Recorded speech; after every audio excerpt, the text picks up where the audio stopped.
আসলে আমি আমার জীবন গল্প যেটা শেয়ার করতে চাচ্ছি সবার সাথে, আমার কাছে যেটা মনে হয়েছে যে আমি যে পরিবার থেকে বিলং করি, আমার ছোটবেলা যেভাবে কেটেছে এবং স্টেপ বাই স্টেপ প্রতিটা ইয়ারে আমি যে চেঞ্জেস দেখতে পেরেছি আমার পার্সোনাল এবং প্রফেশনাল লাইফে, এই জিনিসটা একজন স্পেশালি আমি মেয়েদের কথা বলবো যে তার জন্য একটা ইন্সপিরেশন হয়ে থাকতে পারে। সো সেই জায়গা থেকে আপনি আপনারটা শেয়ার করতে এসেছেন। সো আমরা স্টার্ট করতে পারি একেবারে ছোটবেলা থেকে, যেখান থেকে আপনার বলার আছে প্লিজ। কোন জেলায় জন্মগ্রহণ করেছেন?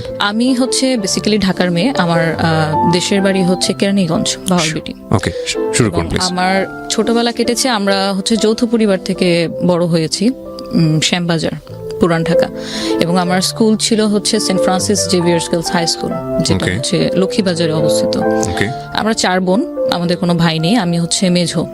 আমার বড় বোনের বিয়ে হয়ে গেছে অলমোস্ট 10 বছর, 2টা বাচ্চা আছে। তো আমার আব্বুরা হচ্ছে মানে সবাই খুব অবাক হয় যে আমার আব্বুরা খুব ফ্যামিলি আর কি খুব বড়। আমার আব্বুরা 10 ভাই 1 বোন। আমার আব্বু হচ্ছে মেঝো, আমিও মেঝো সন্তান। তো ছোটবেলার আপনার সবকিছুই খুব সুন্দর গোছানো ছিল, মানে একসাথে বেড়ে ওঠা, কাজিনদের সাথে খেলাধুলা করা। পুরান ঢাকাতে কি এটা? পুরান ঢাকা। ওকে। তো ওখানে তো প্রচুর মানে উৎসব জারি হোক না কেন সবকিছুতে একটা আমেজ লেগেই থাকে। পৌষ সংক্রান্তিও আমরা খুব ভালো মতো পালন করি।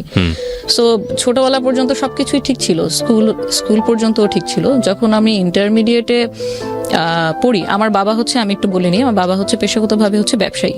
এবং আমার যে বাকি চাচারা আছে আমাদের ফ্যামিলিতে টোটাল 4 জন ডাক্তার। একজন আছে হচ্ছে আপনার এনবিআর এর এখন ফার্স্ট সেক্রেটারি হিসেবে আমার চাচা। আর হচ্ছে আমার বাকি চাচারা হচ্ছে বিজনেস করে।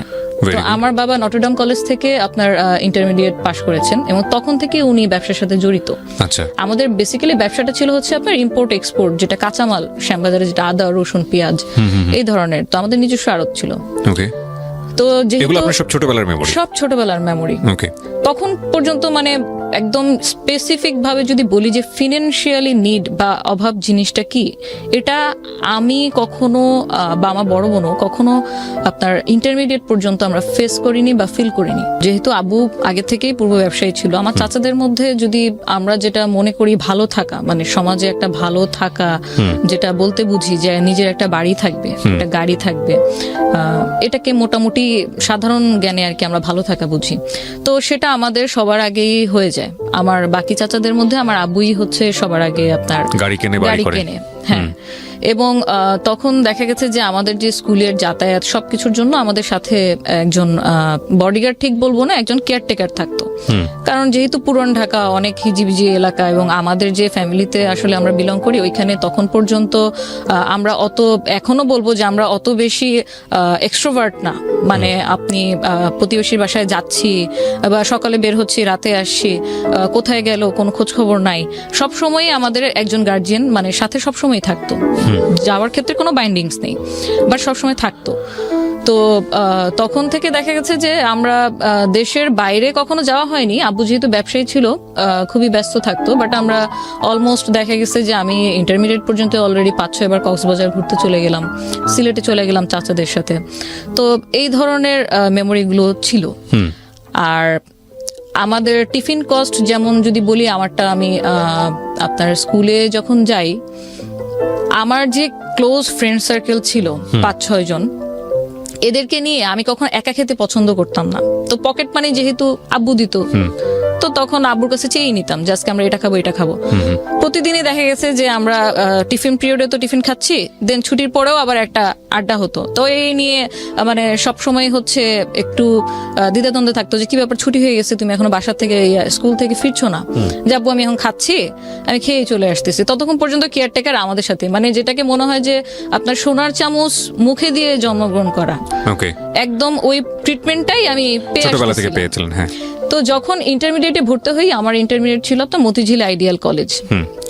আমরা তখন আমাদের একটা নোয়া গাড়ি ছিল আর একটা পাজেরো ছিল। নোয়া এবং পাজেরো 2টা গাড়ি ছিল। তা আব্বু অ্যাজ ইউজুয়াল আগের মতোই ব্যস্ত।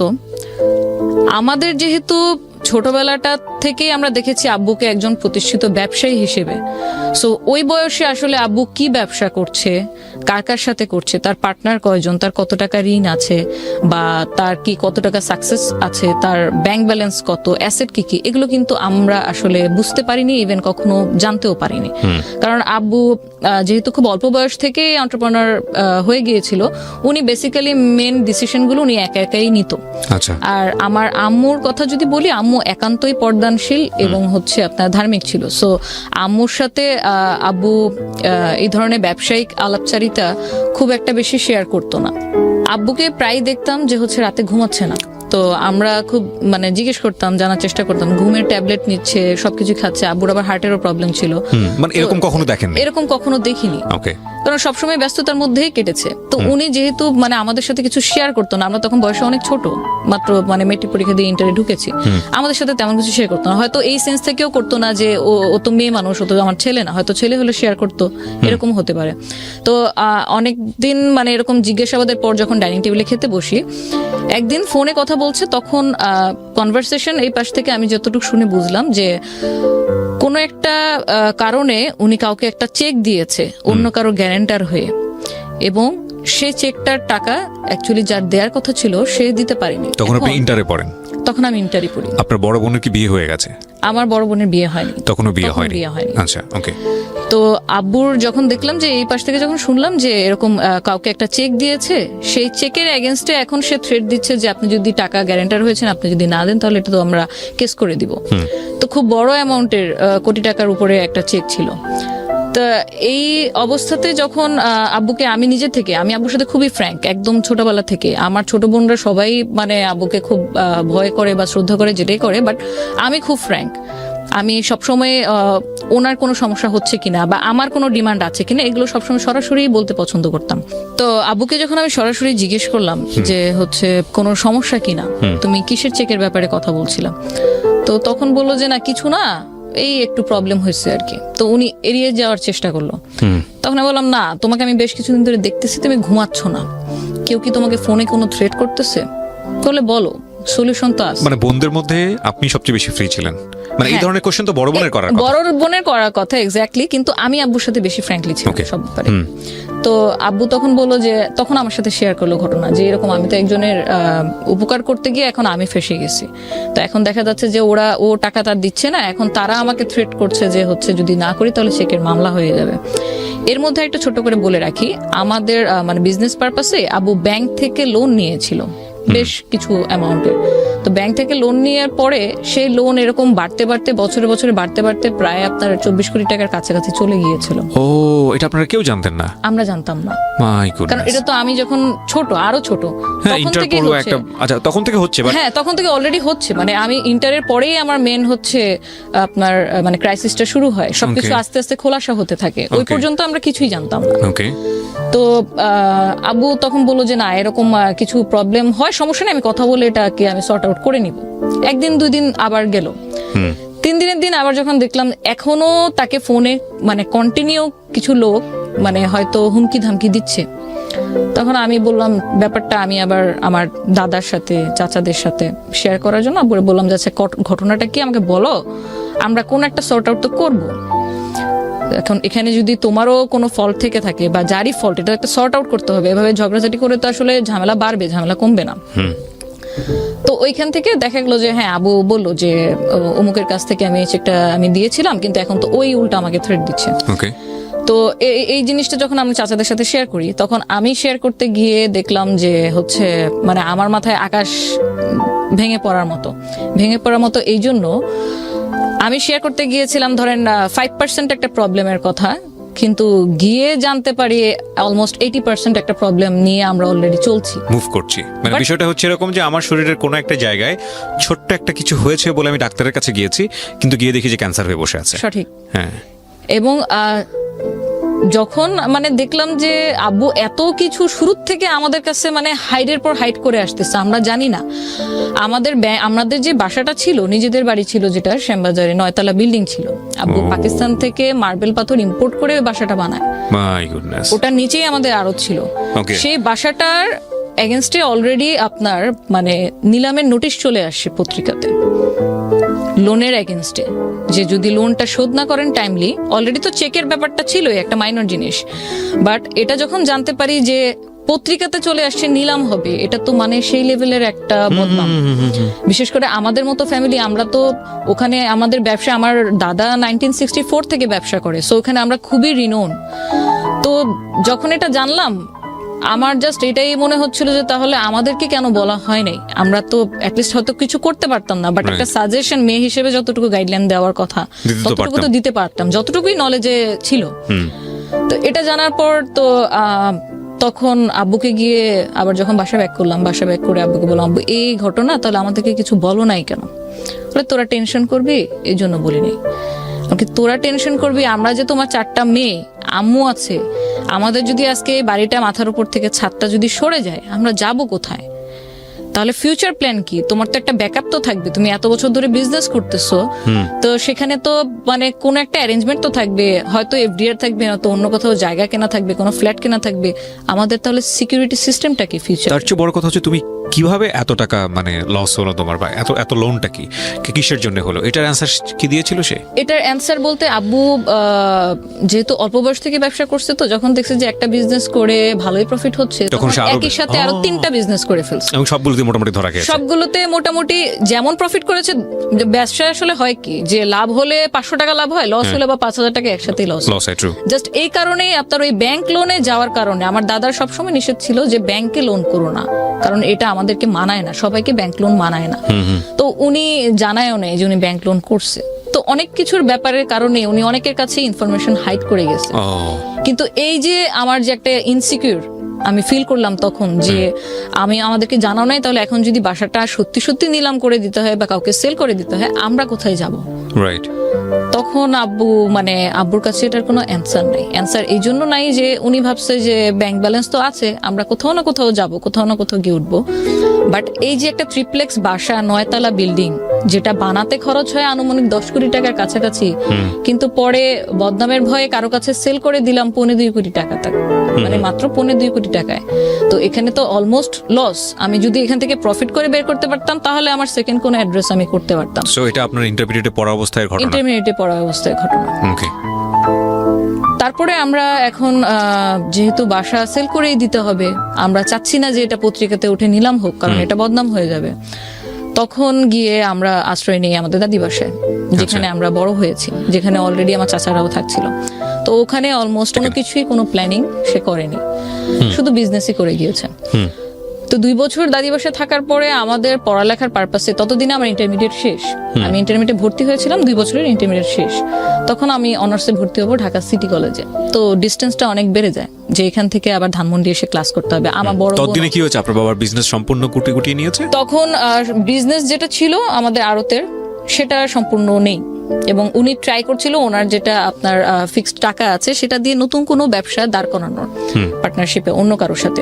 এরকম কন্টিনিউ উনি ট্রাই করে যাচ্ছে, যেটাই ট্রাই করছে সেটা ফল হচ্ছে, যেটাই ট্রাই করছে সেটা ফল হচ্ছে। এটার মধ্যে মানে শুধুমাত্র যে লোনের কারণে আব্বু মানে ডুবে গেছে সেটা বলবো না, এখানে আপনার 50% দায়ভার ওরকম মানুষেরও আছে যারা হয়তো, আব্বু এরকম ছিল, আব্বুর নামই অনেকে দিয়ে দিয়েছিল যে আপনি তো হাতেম তাই, যেই হেল্প চেতে আসে আপনি তাকেই হেল্প করেন। আপনি কোনো প্রমাণ ঘেটে দেখেন না যে আসলেই কি সে নিডি কিনা। আচ্ছা, কেউ একজন এসে কান্না করলো আপনার সামনে, আপনি 2 হাত ভরে ড্রাই করে যা আছে আপনি দিয়ে দিলেন। তো এই যে আব্বুর অনেস্টির একটা মিস ইউজ, এটা কিন্তু উনি আমাদেরকে না জানায় অনবরত করে গেছে। নয়তো একটা মানুষ এত বছর ব্যবসা করছে, এতগুলো টাকা ওনার মানে ওইখান থেকে রেভিনিউ আসছে, তাহলে টাকাটা নিয়ে কেন কোনো ফিউচার প্ল্যানিং হয়নি? উনি কন্টিনিউ এই জিনিসগুলো করে গেছে, যে টাকা চাইছে আমার আজকে বাচ্চার অপারেশন করতে হবে, বা আমার ব্যবসা ডুবে গেছে, আমি একটা নতুন স্টার্ট আপ করবো, সেই ক্ষেত্রে আমাকে কি হেল্প করতে পারেন, এই মানে দান খয়রাত গুলো উনি কন্টিনিউ করে গেছে। এবং কারোর জন্য যদি আমি কোনো কিছু করি, সেটা যদি লোন হিসেবে হয়, সেটার এগেনস্টে তো একটা দলিল বা একটা ডকুমেন্ট কিছু একটা তো আমার থাকবে, যেহেতু সেটা আমি ফিডব্যাক পাবো। আব্বুর কোনো লোনের এগেনস্টে যাদেরকে লোন দিয়েছে কোনো ডকুমেন্ট ছিল না। সো যখন তাদের অবস্থা ভালোর দিকে চলে যায়, তখন কিন্তু তারা আব্বুকে চিনে নাই। ওকে ওকে। তখন একদম মানে টোটালি অপোজিট হয়ে গেছে, কয়েন ঘুরে গেছে। তখন তার আব্বুকে চেনে না, অলরেডি তো আব্বুর ব্যবসা ডাউন। এখন সে অনবরত স্ট্রাগল করছে কিভাবে, কারণ সংসার তো চালাতে হবে, তার 4টা মেয়ে। তখন আপনার বড় বোনের বিয়ে হয়নি? তখন আমার বড় বোনের বিয়ে হয়নি। আমি যখন সিটি কলেজে অনার্সে ভর্তি হই, তো অনার্সের সেকেন্ড ইয়ারে পড়াকালীন সময় আমার বড় বোনের বিয়ে হয়। তো আমার তো আগে ছিল পুরান ঢাকায় স্কুল, আমি যাতায়াত করতাম আমার নিজস্ব গাড়িতে। কিন্তু এখন সিনারিওটা পুরোটা মানে একটা সিনেমার মতো আর কি চেঞ্জ হয়ে গিয়েছে, যে এখন আমরা থাকি পুরান ঢাকায়, বাট আমাকে ক্লাস করতে যেতে হচ্ছে সিটি কলেজে।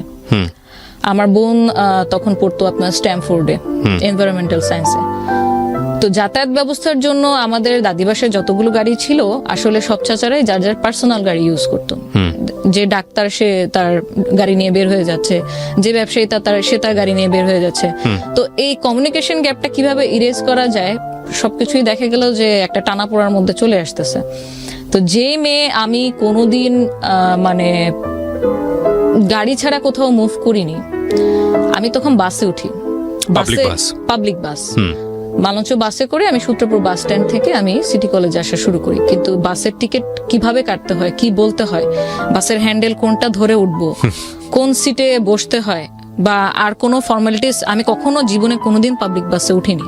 বাসে ওঠার এক্সপিরিয়েন্স দুবারই হয়েছে, যেটা আমি মানে আমার স্কুল থেকে আমাদেরকে স্টাডি ট্যুরে পিকনিকে নিয়ে যেত তখন।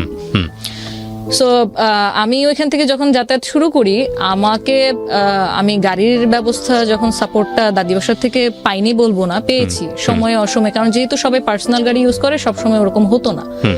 তো আমার ক্লাস থাকতো ধরেন সকাল 8:45 মধ্যে, 7:30 মধ্যে ক্লাস শুরু হয়ে যাবে এবং 1টার মধ্যে ক্লাস শেষ। বাট সেই আমাকে উঠতে হতো ভোর 6টায়, আমি বাস কাউন্টারে গিয়ে তারপর হচ্ছে বাসের টিকিট কেটে আমি 7:45 মধ্যে ক্লাসে উপস্থিত। এবং আমাদের সিটি কলেজের রুলসটা এত স্ট্রিক্ট ছিল যে 85% যদি আমার প্রেজেন্ট না থাকে, সেক্ষেত্রে আমাকে পরীক্ষাতে অ্যালাউ করা হবে না। এবং ছুটির পরে আমি আবার আমার ভাড়া বাঁচানোর জন্য, কারণ তখন অলরেডি কিন্তু আমি ফেস করতেছি, আমি যে আগে আব্বুর কাছ থেকে পকেট থেকে 200 টাকা 300 টাকা নিয়ে গিয়ে ফ্রেন্ডদের নিয়ে টিফিন করতাম, আমি এখন আমার টিফিনের খরচ বাঁচানোর জন্য আমি আসার সময়, ব্যাক আসার সময় দেখা গেছে যে আমি আর বাস ইউজ করছি না, কারণ আমার 8 নম্বর চাচি তখন পপুলার মেডিকেলে।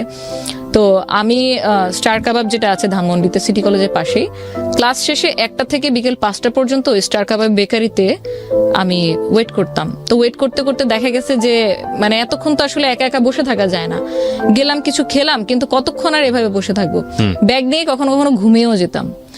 এই জিনিসটা আমার সাথে রিপিটেশন চলতে থাকে অলমোস্ট 5 বছর অনার্স চলাকালীন সময়।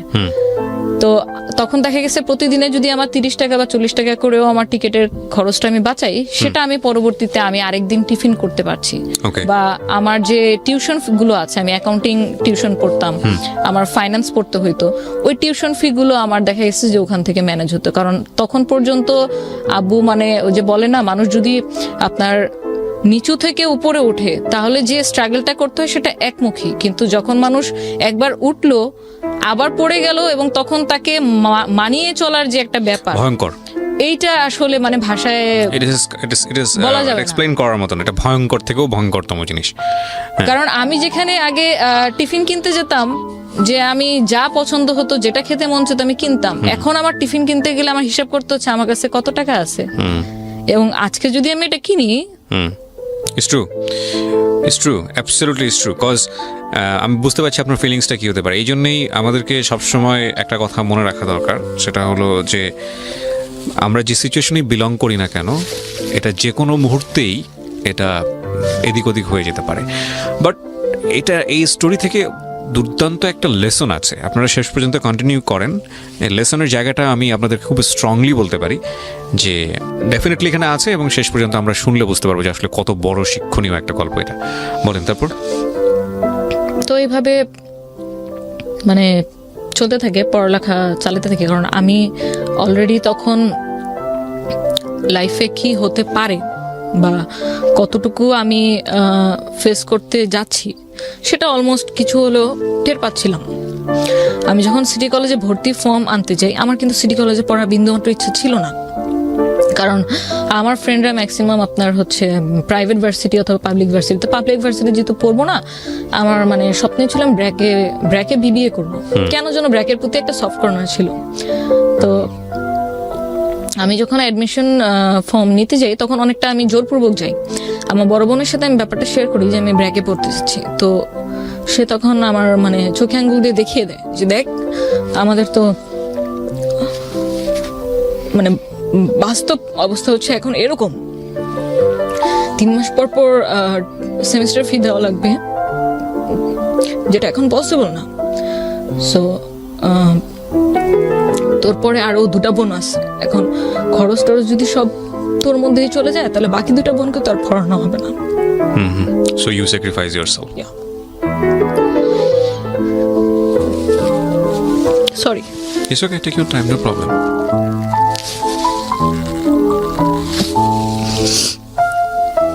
ভেরি লার্নিং স্টোরি প্রিয় দর্শক এবং শ্রোতা, শেষ পর্যন্ত শুনবেন আপনারা। একটা মেয়ে বাংলাদেশে কি পারে এবং একজন নারী বাংলাদেশে কি পারে সেটা শিখতে হলে, জানতে হলে এই গল্পটা আমাদের শেষ পর্যন্ত শোনা উচিত।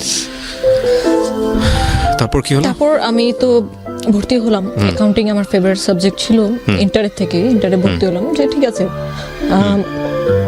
যদি আজকে আমি প্রাইভেট ইউনিভার্সিটিতে না পড়ার কারণে আমার বাকি 2 বোন ভালো টিউশন পায় তো আমি তো হ্যাপি। তো আমি ভর্তি হলাম, পড়ালেখার দিকে মনোযোগ দিলাম, কারণ যেহেতু আব্বুর অবস্থা এরকম তখন পর্যন্ত উনি মানে ফিক্সড কোনো ইনকাম সোর্স বের করতে পারেনি, সেভিংস যা ছিল ওটাই ভেঙে এভরি সিঙ্গেল মোমেন্টসে আমরা চলতেছি। ফ্যামিলিতে একটা আর্থিক টেনশন, কি হবে এরকম একটা ব্যাপার, ফিউচারটা কোন দিকে যাবে, 4টা বোন এবং বাবার এই অবস্থা। তারপর আমি অনার্স কন্টিনিউ করছি, টিউশন এদিক দিয়ে কন্টিনিউ করছি। আমরা একটা পর্যায়ে ফিল করলাম যে এইভাবে আসলে এত দূর থেকে বোনদের যাতায়াত করা, আমার ছোট বোন, আমার ইমিডিয়েট ছোট বোন যে ছিল সে হচ্ছে আবার আপনার গুলশান মানারাত স্কুলে তাকে দিলাম, ইংলিশ মিডিয়াম স্কুল, ইংলিশ মিডিয়ামে আমার একদম ছোটটা। আর ইমিডিয়েট যেটা ছিল সে ঢাকা কমার্স কলেজে। তো প্রত্যেকটা ইনস্টিটিউশনই আমাদের পুরান ঢাকা থেকে খুব দূরে, তো পড়াশোনার তাগিদেই মেইনলি আমরা তখন মোহাম্মদপুর শিফট হয়ে যাই। ওকে, মোহাম্মদপুর শিফট হওয়ার পরে আমার বড় বোনের বিয়ে। মোহাম্মদপুর যে শিফট হয়ে আমরা যে বাসাটায় উঠি ইকবাল রোডে, বাসা ভাড়া ছিল মান্থলি 50,000 টাকা, এবং আপনার সার্ভিস চার্জ বাকি অ্যাডিশনাল ইউটিলিটি সবকিছু মিলে অলমোস্ট আরো 5,000, মানে 55,000 টাকার মান্থলি। মানে এখানে একটা আমাদের প্রশ্ন আসতে পারে দর্শকদের, যে যেহেতু আপনাদের ওই পরিমাণ এফোর্ট ছিল না, তাহলে এত হাইলি মানে ভাড়া দিয়ে এত দামি বাসায় কেন ওঠা দরকার? আচ্ছা, এই ব্যাপারটা টোটালি মানে আমি ব্লেম ঠিক বলবো না, মানে ডিসিশন মেকার ছিল আমার আব্বু। আচ্ছা, আমার আব্বু সবসময় আমাদেরকে যেভাবে লালন পালন করে মানে বড় করেছে ওটাই রাখতে চাইতো। মানে আমার মেয়েরা কষ্ট করবে, তাদের কষ্ট হবে। ইভেন আমি যে বাস জার্নি করি এটা আব্বুর পছন্দ ছিল না। আব্বু চাইতো যে আমি সবসময় সিএনজি দিয়ে আসি, কিন্তু আমি তো জানি, আমি তো ক্যালকুলেট অলরেডি করছি যে আমি যদি প্রতিদিন পুরান ঢাকা থেকে 300-350 টাকা সিএনজি ভাড়া দিয়ে আসি, তাহলে আমার মান্থলি আমার পিছনে শুধু সিএনজি ভাড়া কত চলে যাচ্ছে। এবং সেটা যদি আমি কিছুটা হলেও সেভ করতে পারি, ওটা তো আমি আরেকটা কাজে, আমার হয়তো কোনো একটা কোচিং এর কাজে আমি ইউজ করতে পারবো। তো সেই জন্য দেখা গেছে আমি কোনো না কোনো ভাবে ওনাকে কনভিন্স করে নিয়েছি। আব্বু কখনো চাইনি যে আমরা যেখানে আমরা ট্রিপ্লেক্স বাসায় থেকে অভ্যস্ত সেখান থেকে সরাসরি একটা ফ্ল্যাটে চলে আসলাম, একটা 1400 স্কয়ার ফিট ফ্ল্যাটে, যেখানে আমার আব্বুর টোটাল মানে সংসার জীবনের যা কিছু ছিল অলমোস্ট আপনার মানে ওখান থেকে 60% সেল করে দিয়েছে, নয়তো কাউকে দান করে দিয়েছে, কারণ সব জিনিস তো আর মুভ করা সম্ভব হবে না। তো একটা ফ্ল্যাটের মধ্যে আমরা উঠলাম ইকবাল রোডে। ওইখান থেকে দেখা গেছে যাবো প্রতিদিন কাজের তাগিদে নতুন নতুন জায়গায় যাচ্ছে, নতুন নতুন মানুষের সাথে মিশছে, কি করা যায়, যতটুকুই টাকা হাতে আছে এটা নিয়ে আমার একটা ইনকাম সোর্স তো বের করতে হবে, আদারওয়াইজ আমি তো ফ্যামিলি নিয়ে চলতে পারবো না ঢাকা শহরের মতো জায়গায়। তো আমিও মানে মনে মনে চিন্তা করতে থাকলাম যে আমি কি কোনো সাপোর্ট দিতে পারি ফ্যামিলিকে কন্ট্রিবিউট করার জন্য। হ্যাঁ, কিন্তু আমি আমার অনেক ফ্রেন্ডরাই দেখতাম যে একদিনে 3টা-4টা করে টিউশনই করতো, যেটা আমি কোনোদিন পারিনি। আমি কোনোদিন আমার ছোট বোনকেও পড়াইতে পারিনি, আমি জানি না কেন। তো টিউশনিটা আমার দ্বারা হবে না, তাহলে অল্টারনেটিভ কি করা যায়? তো আমি যেহেতু আমার বাবাও ব্যবসায়িক পরিবার থেকে বিলং করি, আমার ছোটবেলা থেকে ইচ্ছা ছিল যে আমি বিজনেস করব। কিন্তু কি বিজনেস করব? বিজনেস করতে একটা পুঁজি লাগে, একটা নাম লাগে, একটা প্রতিষ্ঠান লাগে, কিছু প্রসিডিউর আছে, কিছু ডকুমেন্ট আছে, এত কিছুর ধ্যান ধারণা তো আমার নাই, তখন পর্যন্ত ছিল না। বাট আমার কিছু একটা করতে হবে যেটা দিয়ে আমি আর্নিং করতে পারবো, যেটা দিয়ে আমি আমার ফ্যামিলিতে কিছু হলেও কন্ট্রিবিউট করতে পারবো। আমার বড় বোনের যেহেতু আমরা মোহাম্মদপুরে মুভ করার পরপরই বিয়ে হয়ে যায়, সো ওর পক্ষে আসলে অতটুকু সম্ভব ছিল না আমাদেরকে কন্ট্রিবিউট বা দেখাশোনা করা, ফিনান্সিয়ালি কন্ট্রিবিউশন যেটাকে বলে। আদার মেন্টাল সাপোর্ট বা আপনি যে কোনো ধরনের কন্ট্রিবিউশন তো এখনো করে যাচ্ছে, still now, but financially contribution সে বেশি একটা দিন করতে পারেনি। সে পরে ইংলিশ মিডিয়াম স্কুলের একটা টিচিং এ আর কি প্রফেশনে চলে যায়। তারপর আমি যখন অনার্স ভর্তি হই তখন আমি যেহেতু একটু এক্সট্রোভার্ট, আমার ফ্রেন্ড সার্কেল খুব ভালো আমি মেনটেন করতে পারি বা সবার সাথে মিশতে পারি, ওই সুবাদে আমার দেখা গেছে যে আমার ক্লাসেই খুব ভালো ভালো ফ্রেন্ড তৈরি হয়ে যায়। এবং সবার ক্ষেত্রেই মানে এমন একটা ফিডব্যাক আমার পেতে হয়েছে, যখন আমার সাথে কেউ মিশতো, খুব ভালো ঘনিষ্ঠ ফ্রেন্ড হয়ে গেছে, আস্তে আস্তে যখন ও আমার ব্যাকগ্রাউন্ড জানতো, আমার ফ্যামিলি বাবা ছিল, আমরা অমুক জায়গায় ছিলাম, আমাদের ছিল, সবাই শুধু আমাকে একটা কমন কোশ্চেন কেন যেন করতো, তোমাকে দেখে তো বোঝা যায় না যে তোমাদের এত মানে সম্পত্তি ছিল। কোশ্চেনটা আমার কাছে খুব ব্যক্তিগতভাবে ফানি এই জন্য লাগতো যে আমাকে কি অলওয়েজ শো করতে হবে যে আমার কি আছে? আমি তো এটা তখন শো করতে পারবো যেটা আমি নিজে ইনকাম করতে পারবো। ওটা আমার দাদার ছিল, ওটা আমার বাবার ছিল, ওটা আমার ছিল না। সো যাই হোক, এভাবে করে যখন আমি খুব ভালো একটা ফ্রেন্ড সার্কেল মেনটেন করলাম, ওখানে একটা ফ্রেন্ডের সাথে আমার খুব ফিমেল ফ্রেন্ড, যেহেতু অনার্সে পড়তাম, খুব ভালো সম্পর্ক হয়, খুব ভালো ফ্রেন্ডশিপ। তো ওর সাথে আমি আমার এই আইডিয়াটা শেয়ার করি যে আমি এরকম ক্রাইসিস যাচ্ছে, তো আমরা যদি এখন আমি চিন্তা করছি যে কিছু একটা করলে ইনকাম হলো। তো একা একা আসলে সত্যি কথা বলতে সাহস পাচ্ছিলাম না। পুরান ঢাকা থেকে বিলং করি, ঠিক আছে, আমার সোর্সিং জানা আছে, কোথায় কি পাওয়া যায়। বিজনেস করতে গেলে আমি যদি প্রোডাক্ট নিয়ে কোনো বিজনেস করি বা সার্ভিস নিয়ে করি, কোন জায়গাটায় চিপে আমি কোন জিনিসটা পাবো, কোন জায়গায় আমার ম্যান পাওয়ারটা আমি ভালো পাবো, চিপে পাবো, এক্সপার্ট পাবো, এই আইডিয়াগুলো আমার ছিল। কিন্তু যে একজন থাকে না যে সাপোর্ট দেওয়ার মতো, তো আমি মনে মনেই খুঁজছিলাম যে সেটা যদি আমার ভালো বেস্ট ফ্রেন্ডই হয় তাহলে কেন না। তো আমি যখন আইডিয়াটা তার সাথে শেয়ার করলাম, সেও রাজি। কি ছিল আইডিয়াটা? এখন আমাদের মানে বিজনেস করার আইডিয়াটা একটা অফার থেকে আমরা গেইন করি। আমরা পরিকল্পিতভাবে কোনো আইডিয়া মানে তখনও মেক করতে পারিনি। She was my friend. তো তারই কোনো এক ফ্রেন্ড অফার করলো যে দোস্ত, আমার এক ফ্রেন্ডের বিয়ে হবে, তো ওর কিছু ডালাকুলা সাজিয়ে দিতে হবে। এখন তোর কি কোনো লোক আছে, তুই পারবি? ও তো প্রথমে বললো যে হ্যাঁ পারবো, লোক আছে। কারণ আমি তো অলরেডি ওটা নিয়ে আমরা মানে ঘাটতেছিলাম যে কি করা যায়। So you are planning for an event planner. Okay. তো 2010 এর কথা বলছি আমি। 2010 তখন পর্যন্ত আমরা হিন্দি একটা মুভি জানি যে ব্যান্ড বাজা বারাত, খুব ফেমাস হয়েছিল যে ইভেন্ট প্ল্যানারের এরকম। তখন পর্যন্ত মুভিটা রিলিজ পায়নি। Okay. তো যখন ওর কাছ থেকে কথাটা শুনলাম, তখন দুজন মিলেই মানে সম্মিলিতভাবে ঠিক করলাম যে আচ্ছা, আমরা অন্য কাউকে দিয়ে কেন করাবো, আমরা তো চাচ্ছিলাম কিছু একটা করতে, চল আমরা এটাই ট্রাই করে দেখি। আমরা নিজেরাই করি, আমরা নিজেরা করে দেই, যদি দেখি যে হ্যাঁ ক্লায়েন্ট স্যাটিসফাইড, তোর ফ্রেন্ড স্যাটিসফাইড, তাহলে আমরা এটা নিয়ে আরো ডিপলি চিন্তা করবো। এগুলো সব একটা লিস্ট আউট করলাম, যেহেতু আমরা নতুন, আমরা জানি না। তো পরে গাউসিয়া গেলাম, চকবাজার গেলাম, কোথায় ডালা পাবো, কোথায় কুলা পাবো, ভিতরে কি কি দিতে হয়, ওই জিনিসগুলো যদিও সে দিত, বাট ওগুলো সাজাবো কোন ওয়েতে, এটা মেয়ের ডালা না ছেলের ডালা, কালার কি কি দিলে ভালো হয়, কালার কোড আছে কিনা। নেভার, না, I have personal experience on this, কারণ আমার বোনের বিয়ে সম্পূর্ণটা আমি অ্যারেঞ্জ করেছি। এবং আমার ফ্যামিলিতে যতগুলো প্রোগ্রাম হয়েছে, দেখা গেছে কোনো না কোনো একটা দায়িত্ব আমাকে দেওয়া হতো, এবং আমার দায়িত্ব আমি যতটুকু পালন করতাম সবাই খুব হ্যাপি। এই কাজটা মানে এই যে ইভেন্ট ম্যানেজমেন্টের যে বিষয়টা, এটা আমাকে ছোটবেলা থেকে খুব উৎসাহ দিত। তো মেন্টালি একটা প্রিপারেশন ছিল যে এই টাইপের কিছু করবো, বাট এরকম অফারটা সামনে থেকে আসাতে আমার জন্য খুব ইজি হয়ে গেছে ওটাকে গ্র্যাব করা। তো পরে আমরা ওটা করলাম, ওটাতে সাকসেসফুল হলাম। দেন আমরা আরো ডিপলি প্ল্যানে গেলাম। কত টাকা পেলেন ওখানে? আমাদের প্রফিট ছিল 1500 টাকা। আমরা কিছু ডালাকুলা 4-5টার মতো ডালাকুলা ওদেরকে সাজিয়ে দিয়ে, মানে আমাদের প্রফিট ছিল 1500 টাকা। 1500 টাকা পেয়ে আমরা তখন মহা খুশি, কারণ এটা লাইফের আমার মানে ফার্স্ট ইনকাম। তো তখন প্ল্যান করি এটাকে নিয়ে আরো ডিপলি কি করা যায়। এই করতে করতে আমরা একটা লিস্ট তৈরি করলাম যে ইভেন্ট ম্যানেজমেন্টে কি থাকে, আমরা কতটুকু সাপোর্ট দিতে পারবো, আর আমরা এটাকে প্রচার করব কিভাবে, মানুষকে জানাবো কিভাবে যে আমরা এই কাজ করি, আর আমাদের কাজগুলো করে দিবে কে।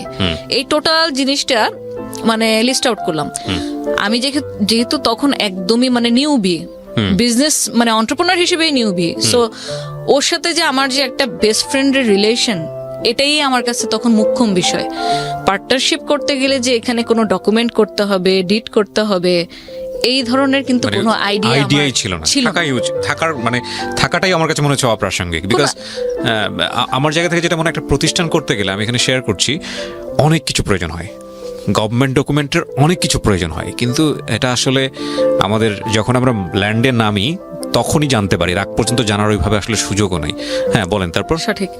তো পরে যেহেতু ওর সাথে আমার বিশ্বাসের সম্পর্ক, এর চেয়ে বেশি আমি আর কিছু বলতে পারবো না, মানে যেখানে একদম অটুট বিশ্বাস, সে বিশ্বাস নিয়ে আমরা আগাই। ওর সাথে আমি পার্টনারশিপ করি, আমরা 50-50% নিতাম। তো আমিও খুঁজে খুঁজে ওকে নিয়ে একদম প্রত্যেক জায়গায় ঘুরি, যে আমাদের যদি ওয়েডিং এর কাজ আসে আমরা কোন কারিগর দিয়ে করাবো। তখন আমরা বিভিন্ন মার্কেটে যাই, মার্কেটে গিয়ে কারা কারা এই কাজগুলো করছে, কারা কোন রেটে দিচ্ছে, একই ডিজাইন আমরা দেখা গেছে যে ট্যাবলেটে নিয়ে বা মোবাইলে নিয়ে 10টা দোকানে দেখাচ্ছি।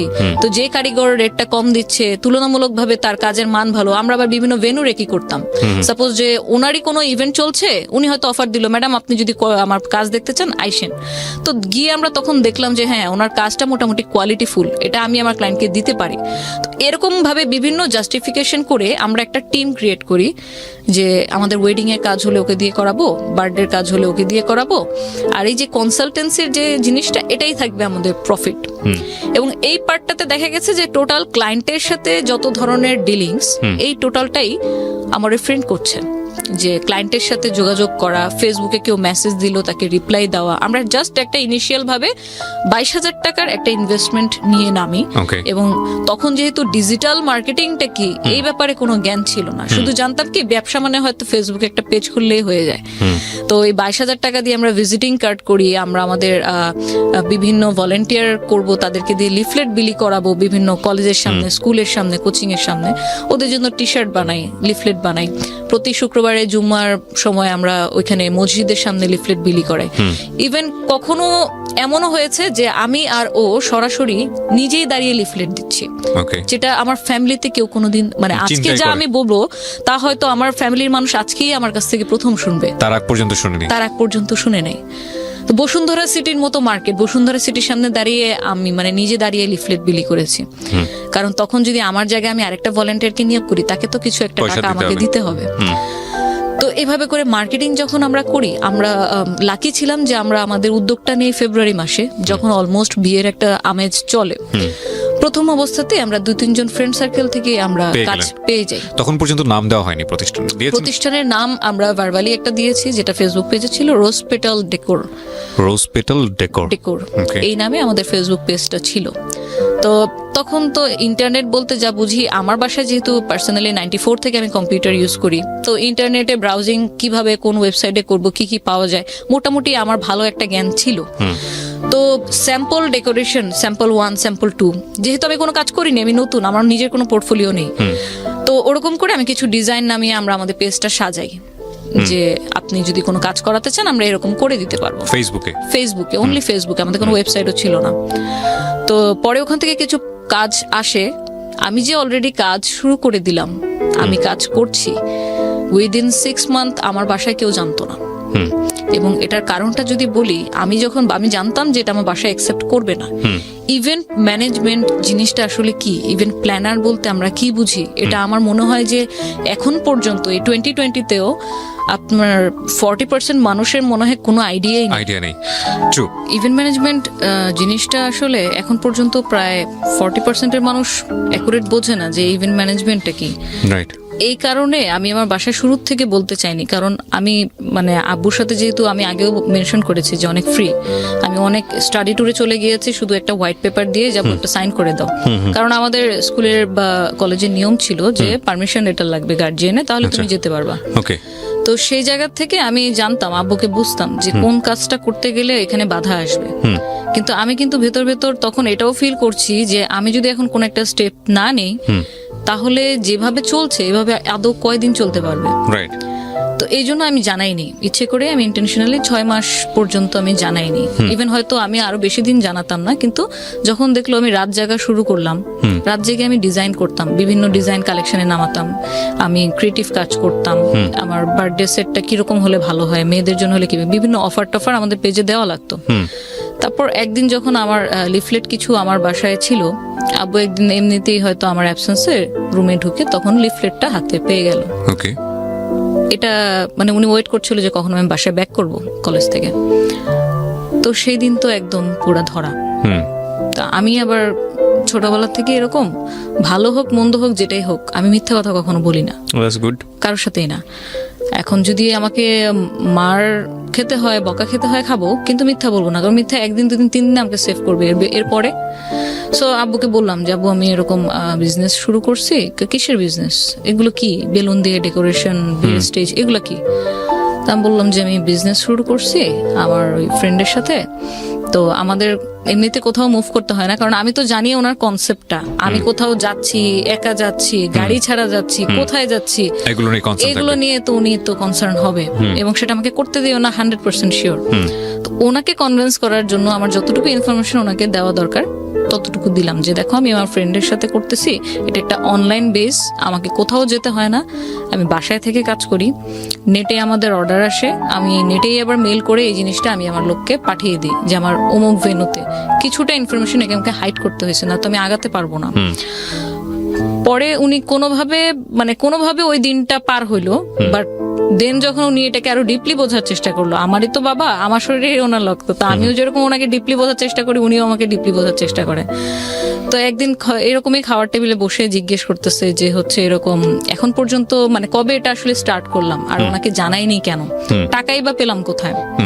তো পরে আস্তে আস্তে আমি বললাম যে এরকম আমরা দুজন মিলে যেহেতু করছি, একার উপর বার্ডেনটা পড়েনি, কিছু আমার সেভিংস ছিল, কিছু রোজারিদের আমার ঈদি ছিল, সবকিছু মিলিয়ে আমি করছি। তো বলে তো এখন এটা অফিস, কারণ ওনার তো মেন্টালিটি ওরকমই যে আমার একটা অফিস থাকতে হবে, একটা ইনস্টিটিউশন থাকতে হবে, যেখান থেকে অর্গানাইজেশন থাকতে হবে, যেখান থেকে আমার আন্ডারে লোক কাজ করবে, আমি ওখানে বসে বসে অফিস করব। ওনার মেন্টালিটিটা এরকমই। বললাম অফিস তো এখন ইনিশিয়াল পর্যায়ে তো আর অফিস মানে নেওয়া যাবে না, এখন তো আমাদের ওরকম পুঁজি নেই। তো উনি আমাকে অফার করলো যে আচ্ছা এই বিজনেসে মানে ফিউচারটা কি শুনি, তাহলে আমি তোকে টাকা দিতেছি। কিন্তু আমাদের দুজনেরই মাইন্ডসেট এরকম ছিল যে আমরা এটা নিয়ে কতটুকু আগাতে পাবো এই ব্যাপারে তো আমরা নিজেরাই নিশ্চিত না। সো হোক সেটা বাবার টাকা, কিন্তু অলরেডি আমি একটা ক্রাইসিস পজিশনে আছি, আমার বাবার টাকার প্রত্যেকটা টাকা কিভাবে একদম 100% ইউটিলাইজ করা যায় সেই চেষ্টাতেই আছি। সো এখান থেকে আমরা কোনো সাপোর্ট নিব না, ওর ফ্যামিলি থেকে কোনো সাপোর্ট নেয়নি, আমিও নেইনি। তাবুকে বললাম যদি লাগে আমি চেয়ে নিব। বাট দিনকে দিন দেখলাম যে যখন ইভেন্ট ঘন ঘন আসতেছে, আমাকে ঘন ঘন বাইরে যাওয়া লাগতেছে, আমি বাসায় বসে বসে পেপার কাটিং করে জিনিসপত্র বানাচ্ছি, তো আব্বুর কোনো দিক থেকে এই কাজটাকে মানে সম্মানজনক মনে হলো না।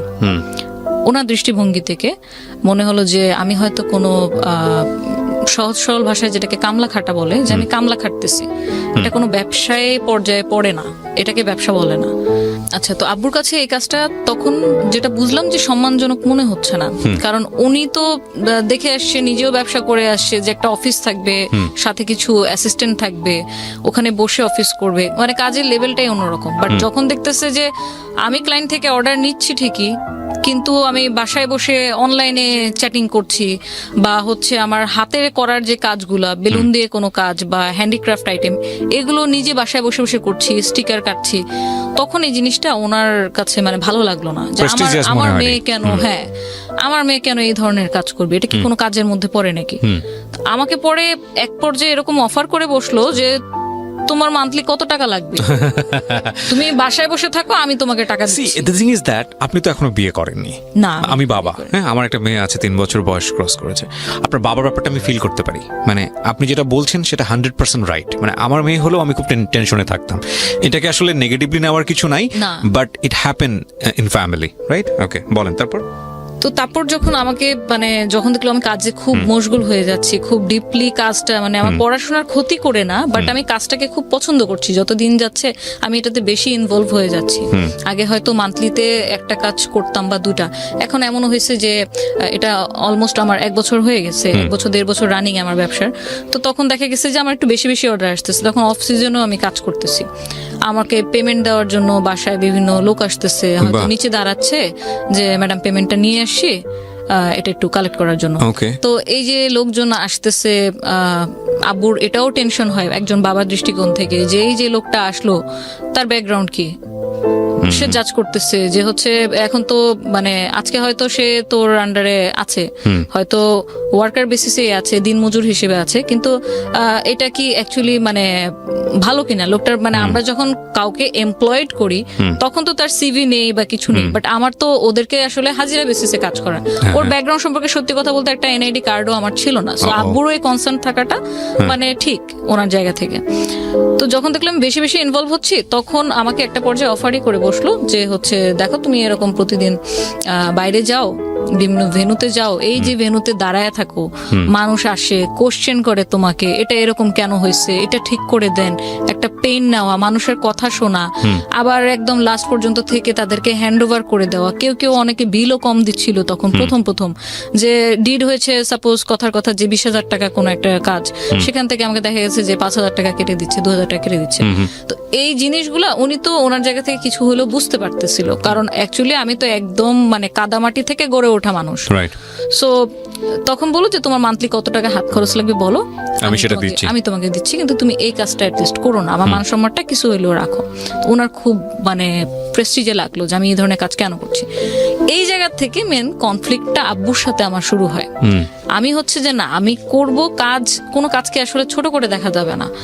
আমার দাদার সিম্পল একটা ব্যাকগ্রাউন্ড যদি বলি, উনি কিন্তু পাকিস্তান 1964 থেকে উনি বিজনেস করে, কিন্তু উনি কি এক লাফে শিল্পপতি হয়ে গেছে তা তো না। ওনার কিন্তু একটা স্ট্রাগল ছিল, সাইকেল চালিয়ে হাটে পান নিয়ে চলে যেত, পাকিস্তান বর্ডারে পান বিক্রি করতো, গামছা বিছিয়ে কলা বিক্রি করতো। যখন আপনার দোকান ছিল আড়তে, আমাদের প্রথম আড়ত, তখন আমার দাদা কখনো এটা চিন্তা করেনি যে হচ্ছে আমার আজকে যদি আমি মজুদ, এখন আমরা রিসেন্টলি যেটা দেখি পেঁয়াজের দাম কেন বেড়ে যায়, আদার দাম কেন বেড়ে যায়, আমার দাদা কখনো মজুদ করে রাখতো না। ওনার হিসাব ছিল আমার আজকে খাবারের মতো টাকা উঠে গেছে, আমি শাটার বন্ধ করে বাসায় যেয়ে ফ্যামিলিকে টাইম দিব। সো ওই জিনিসটা না আমার ভিতরেও কাজ করতো যে যদি আমার দাদা কলা বিক্রি করতে পারে, উনি যদি পান বিক্রি করতে পারে মানুষের কাছে, দেন তো ইম্পোর্ট ব্যবসা শুরু করলো। কি ছিল মানে কি করেছিল শেষ পর্যন্ত? ওনার তো হচ্ছে উনি ইন্ডাস্ট্রিয়ালিস্ট ছিল, ওনার রেক্সিনের ফ্যাক্টরি, তারপর হচ্ছে আমাদের যে এটা হচ্ছে আমাদের মানে পিতৃগত ব্যবসা, যেটা যে ইম্পোর্টার কাঁচামালের, আমাদের এখন বর্তমানে এখন পর্যন্ত 2টা আড়ত আছে ওখানে। আমার দাদা মানে কাঁচামাল বলতে মানে সব ধরনের বাজারের কাঁচা সবজি থেকে শুরু করে সমস্ত কিছু, যে আদা রসুন পেঁয়াজ তারপর মরিচ এগুলো। এখন তাহলে আমি যদি আজকে আমি নিজে লিফলেট বিলি করলাম, বা নিজে দেখা গেছে যে আমার ফুলের ওয়ার্কারের জায়গায় আমি তো প্রত্যেকটা কাজ বলবো হাতে ধরে শেখা, আমি যে শুধুমাত্র ভেন্ডর হায়ার করেছি তা না।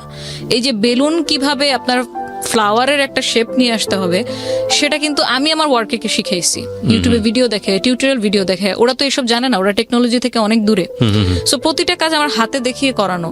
তো আমার কথা হচ্ছে যে যদি আমি কোনো কাজ করে সেটা সম্মানের সাথে, অনেস্টের সাথে যদি আমি আর্ন করি, সেটাতে তো লজ্জার কিছু নেই। এখন যদি একটা সিএনজি ওয়ালার কথা বলি, সে তো অ্যাটলিস্ট ভিক্ষা করছে না, সে কাজ করছে, কাজ করে কামাচ্ছে, তাকে তো হচ্ছে আমরা অসম্মানের চোখে দেখতে পারি না। আব্বুর সাথে যেটা দেখা গেছে, আব্বুর জায়গা থেকে দাঁড়িয়ে তার মেয়ে হিসেবে আমাকে যেটা বলছিল সেটা আমি নিতে পারছিলাম। তো এই জায়গা থেকে কিছু আপনার দ্বন্দ্ব রেগুলারই হচ্ছে। তারপর আমি ফটোগ্রাফি শুরু করি, ফটোগ্রাফিও করি, আমার ফটোগ্রাফি করার শখ ছিল। ওটা নিয়েও দেখা গেল যে না, মানুষের ছবি তোলা ঠিক হবে না, মানুষের ছবি তোলা ঠিক না, এটা এগ্রি করি, এবং এগ্রি করি বলেই আমি 2 বছর কন্টিনিউ করে তারপর আর ফটোগ্রাফি করিনি। তো দিন যত যেতে থাকে আমার দিক থেকে আপনার মানে স্কোপটা কমতে আসে। আমি এক সময় হতাশ হয়ে যাই যে আমি তো বাসায় তখন অলরেডি মান্থলি কিছু না কিছু দিচ্ছি, দেখা গেছে যে হচ্ছে আমার প্রতি মাসে বাজারটা হয়তো আমি করে ফেলতেছি।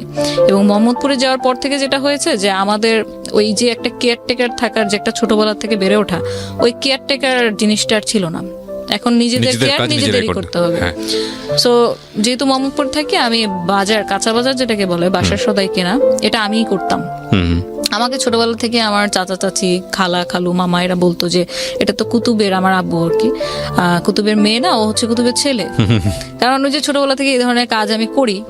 তো বাজারে একদম টোটালি 2010 থেকে শুরু করি, এখন 2020 চলে, 10 বছর ধরে আমার বাসার বাজার আমিই করি এখন পর্যন্ত।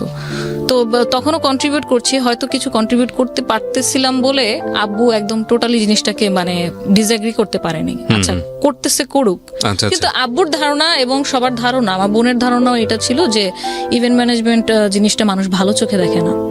তারা ইভেন্ট বলতে ভাবে যে হয়তো আমরা যেটা দেখি বিভিন্ন ফেয়ারে গেলে আপনার রিপ্রেজেন্টেটিভ থাকে কিছু, ফর্মাল ড্রেসে পরা, আইডি কার্ড ঝুলানো, কি লাগবে স্যার, কি সার্ভিস দিতে পারি, এই ধরনের। ওনাদের কনসেপ্টটা অতটুকুর মধ্যে সীমাবদ্ধ ছিল যে দেখ মানুষ তো আর বুঝবে না যে তুই এখানে নিজে ভেনুতে মানে তুই মালিক, তুই ডিরেকশন দিচ্ছিস কিন্তু কাজ করতেছে তোর আন্ডারে অন্য কেউ। মানুষ কিন্তু ইভেন্ট ম্যানেজমেন্ট বলতে এটাই ভাববে যে তুই নিজে ফিজিক্যালি ওইখানে গিয়ে হয়তো এরকম সবার সাথে মানে অ্যাজ এ জব টাইপের কাজ আর কি এরকম করতেছিস। তো এটা আসলে আমাদের সাথে যায় না। আমাদেরকে মানুষ কি বলবে, যারা পরিচিত আত্মীয় স্বজন আছে এরা তো এটা ভালো চোখে দেখবে না, ইভেন দেখছে না এখন পর্যন্ত, তুই এটা ছেড়ে দে। তো এরকম বোনের সাথেও দ্বন্দ্ব চলতেছে, বাবার সাথেও দ্বন্দ্ব চলতেছে। আমাকে এটা মানে ম্যানেজ করতে খুব কষ্ট করা লাগছে। ম্যানেজ আমি ততদিন পর্যন্ত করতে পারিনি যতদিন না আমি আরো বড় বড় কোনো কাজ আমি নিয়ে আসতে পারতেছিলাম। কন্টিনিউ আমরা মার্কেটিং করার চেষ্টা করতেছি কিভাবে আরেকটু ভালো কাজ করা যায়। তো আল্লাহর অশেষ রহমতে দেখা গেছে যে অ্যাটলিস্ট 3 বছর যখন কেটে যায় আমরা মোটামুটি তখন কিছু টুকটাক কর্পোরেট কাজ করা শুরু করি। যেমন আমরা বসুন্ধরা সিটি শপিং মলে আপনার রমজান মাসে যে 1 মাসের একটা ডেকোরেশন থাকে, আউটডোরে গেট থাকে, এই কাজটা আমরা প্রভিটা গ্রুপের স্পন্সরশিপ নিলাম, নিয়ে ওদের ব্যানারে আমরা ওখানে ডেকোরেশন করি। তখন আমরা রিয়েলাইজ করি কর্পোরেট কাজ কতটুকু ভ্যাস্ট হয়। মানে আপনার বসুন্ধরার সেই অ্যাডমিন লেভেলে গিয়ে ওনাদেরকে প্রপোজাল দেওয়া, এবং তখন যেটা আমরা ফিল করি যে যেটা বললাম যে আমাদের ডকুমেন্ট ছিল না কোনো, ট্রেড লাইসেন্স, টিন সার্টিফিকেট, এই জিনিসগুলো আমাদের কোম্পানির নামে ব্যাংকে অ্যাকাউন্ট আছে কিনা, এই জিনিসগুলো যখন ভেরিফাই করা শুরু করে তো তখন দেখা গেল যে এই জায়গা তো আমরা ধরা। তাহলে আমরা এখন যে আমরা কাজ করব, একটু কর্পোরেট লেভেলে ঢুকবো, বড় কোনো কাজ করবো, সেক্ষেত্রে তো আসলে ওরকম পেরে উঠতেছি না। তো আমি পরে স্যারদের সাথে কথা বলে কনভিন্স করলাম যে স্যার আমরা আসলে সত্যি কথা বলতে কর্পোরেট কাজ আমরা টুকটাক করেছি, বাট এরকম ভ্যাস্ট লেভেলে এখন পর্যন্ত করিনি। আপনি যদি আমাদের কাজের পোর্টফোলিও দেখতে চান, পোর্টফোলিও দিতে পারি, আমরা হয়তো খুব শীঘ্রই এটা আপনি যেটা যেটা ডকুমেন্ট বললেন আমরা করে ফেলবো। তো উনি খুবই সাপোর্টিভ ছিল, ওনার মেয়ের মতো করে আমাদেরকে বুঝালেন যে দেখো তোমরা যেহেতু করতেছো তাহলে প্রফেশনালি করো, জিনিসটাকে এরকম করলে তোমাদের জন্য বেটার হবে, আরো বড় বড় ভালো ভালো কাজ তোমরা নিতে পারবা। কারণ হয়তো আজকে তোমার সাথে আমি কথা বলে কনভিন্স বলে আমি তোমাকে কাজটা দিচ্ছি, আদারওয়াইজ সবাই কিন্তু কর্পোরেট কাজ এভাবে দেয় না, এই ডকুমেন্টগুলো ডিটগুলো লাগে। তো তারপর আমরা কিছু কর্পোরেট কাজ করার পর যখন দেখলাম যে না, কর্পোরেট কাজ করার পরে বাসার মানে মতিগতি কিছুটা হলেও আস্তে আস্তে চেঞ্জ আসতেছে। যখন বললাম যে আমি বসুন্ধরা সিটিতে আছি মিটিং এ, ও আচ্ছা ঠিক আছে ওকে, যখন আব্বু কল দিত, তো যখন বুঝতে পারলাম যে না ওনার মাইন্ডসেটটা এরকম যে কোনো অফিসিয়াল এনভায়রনমেন্টে কাজ করতে পছন্দ করে, তো উনি চায় ওনার মেয়েও ওরকম কোনো কিছু করুক। কিন্তু এই যে ওয়েডিং পার্টি, বার্থডে পার্টি, এই কাজগুলোকে ওনাকে আমি আর মানে কনভিন্স করতে পারলাম না, সেটা যত বাজেটেরই কাজ হোক না কেন। তো এর মধ্যে যখন ক্লায়েন্টদের সাথে ডিলিংস গুলো আমার পার্টনার করে যাচ্ছে কন্টিনিউ, এবং আমিও দেখা গেছে যে প্রতিনিয়তই নতুন নতুন কি ডিজাইন করা যায়। কারণ আমার যেটা মাইন্ডসেট ছিল যে আপনি যদি মার্কেটে একটা কম্পিটিটিভ মার্কেটে ঢোকেন, আপনার প্রোডাক্ট যদি ইউনিক না হয় তাহলে ক্লায়েন্ট কিন্তু আপনার কাছ থেকে প্রোডাক্ট নিবে না। কারণ আপনি যেটা দিচ্ছেন ডিসকাউন্টে, এরকম ডিসকাউন্ট তো আরো 10 জন দিচ্ছে, আরো 20 জন দিচ্ছে, কিন্তু ওই 10 জন 20 জনের সাথে আপনার কোন একটা জায়গায় পার্থক্য তো থাকা লাগবে। সো আপনার প্রোডাক্ট বা আপনার ডিজাইনটা যদি ইউনিক না হয় সেক্ষেত্রে আপনি টিকে থাকতে পারবেন না। আমি কন্টিনিউ ওই ক্রিয়েটিভ লাইনেই মানে আমার সময় দিয়ে যাচ্ছি, সময় ব্যয় করছি। এই দিক থেকে যেটা হলো, আমি আমার পার্টনারকে তো টোটালি 100% 110% আমি ট্রাস্ট করে আসতেছি, কারণ হিসাব কিতাব থেকে শুরু করে সবকিছু ওই দেখতো, ব্যাক স্টেজের কাজগুলো আমি দেখতাম, কিন্তু ফ্রন্টাল ডিলিংস গুলো ক্লায়েন্টের সাথে অ্যাকাউন্টস এর জিনিসগুলো সব ও দেখছে। 2014 ডিরেক্ট যদি আসি, কারণ এটা কন্টিনিউ হচ্ছে আপনার আফটার 2014 সেম জিনিসই চলে আসছে। Started from 2010। ইয়া 2010। আপনি 4 বছর পরের কথা বলছেন। হ্যাঁ 4 বছর পরে কথা বলছি। এর মধ্যে তো আমার মানে মোটামুটি একটা নাম টাম হয়ে গেছে, আমাদের পেজে অলমোস্ট আপনার 8000 এর উপর লাইক চলে আসছে, এবং সব অর্গানিক লাইক ছিল, আমরা কখনো পেজ প্রমোশনও করিনি, কারণ ডিজিটাল মার্কেটিং কি তখন আমি জানেন না। হ্যাঁ, তো তখন যেটা হলো যে আম্মু সিক হয়ে যায় আপনার 2013 থেকে। আম্মুর ব্রেনের নার্ভ শুকিয়ে গিয়েছিল, আমরা যেটা বুঝতে পারিনি।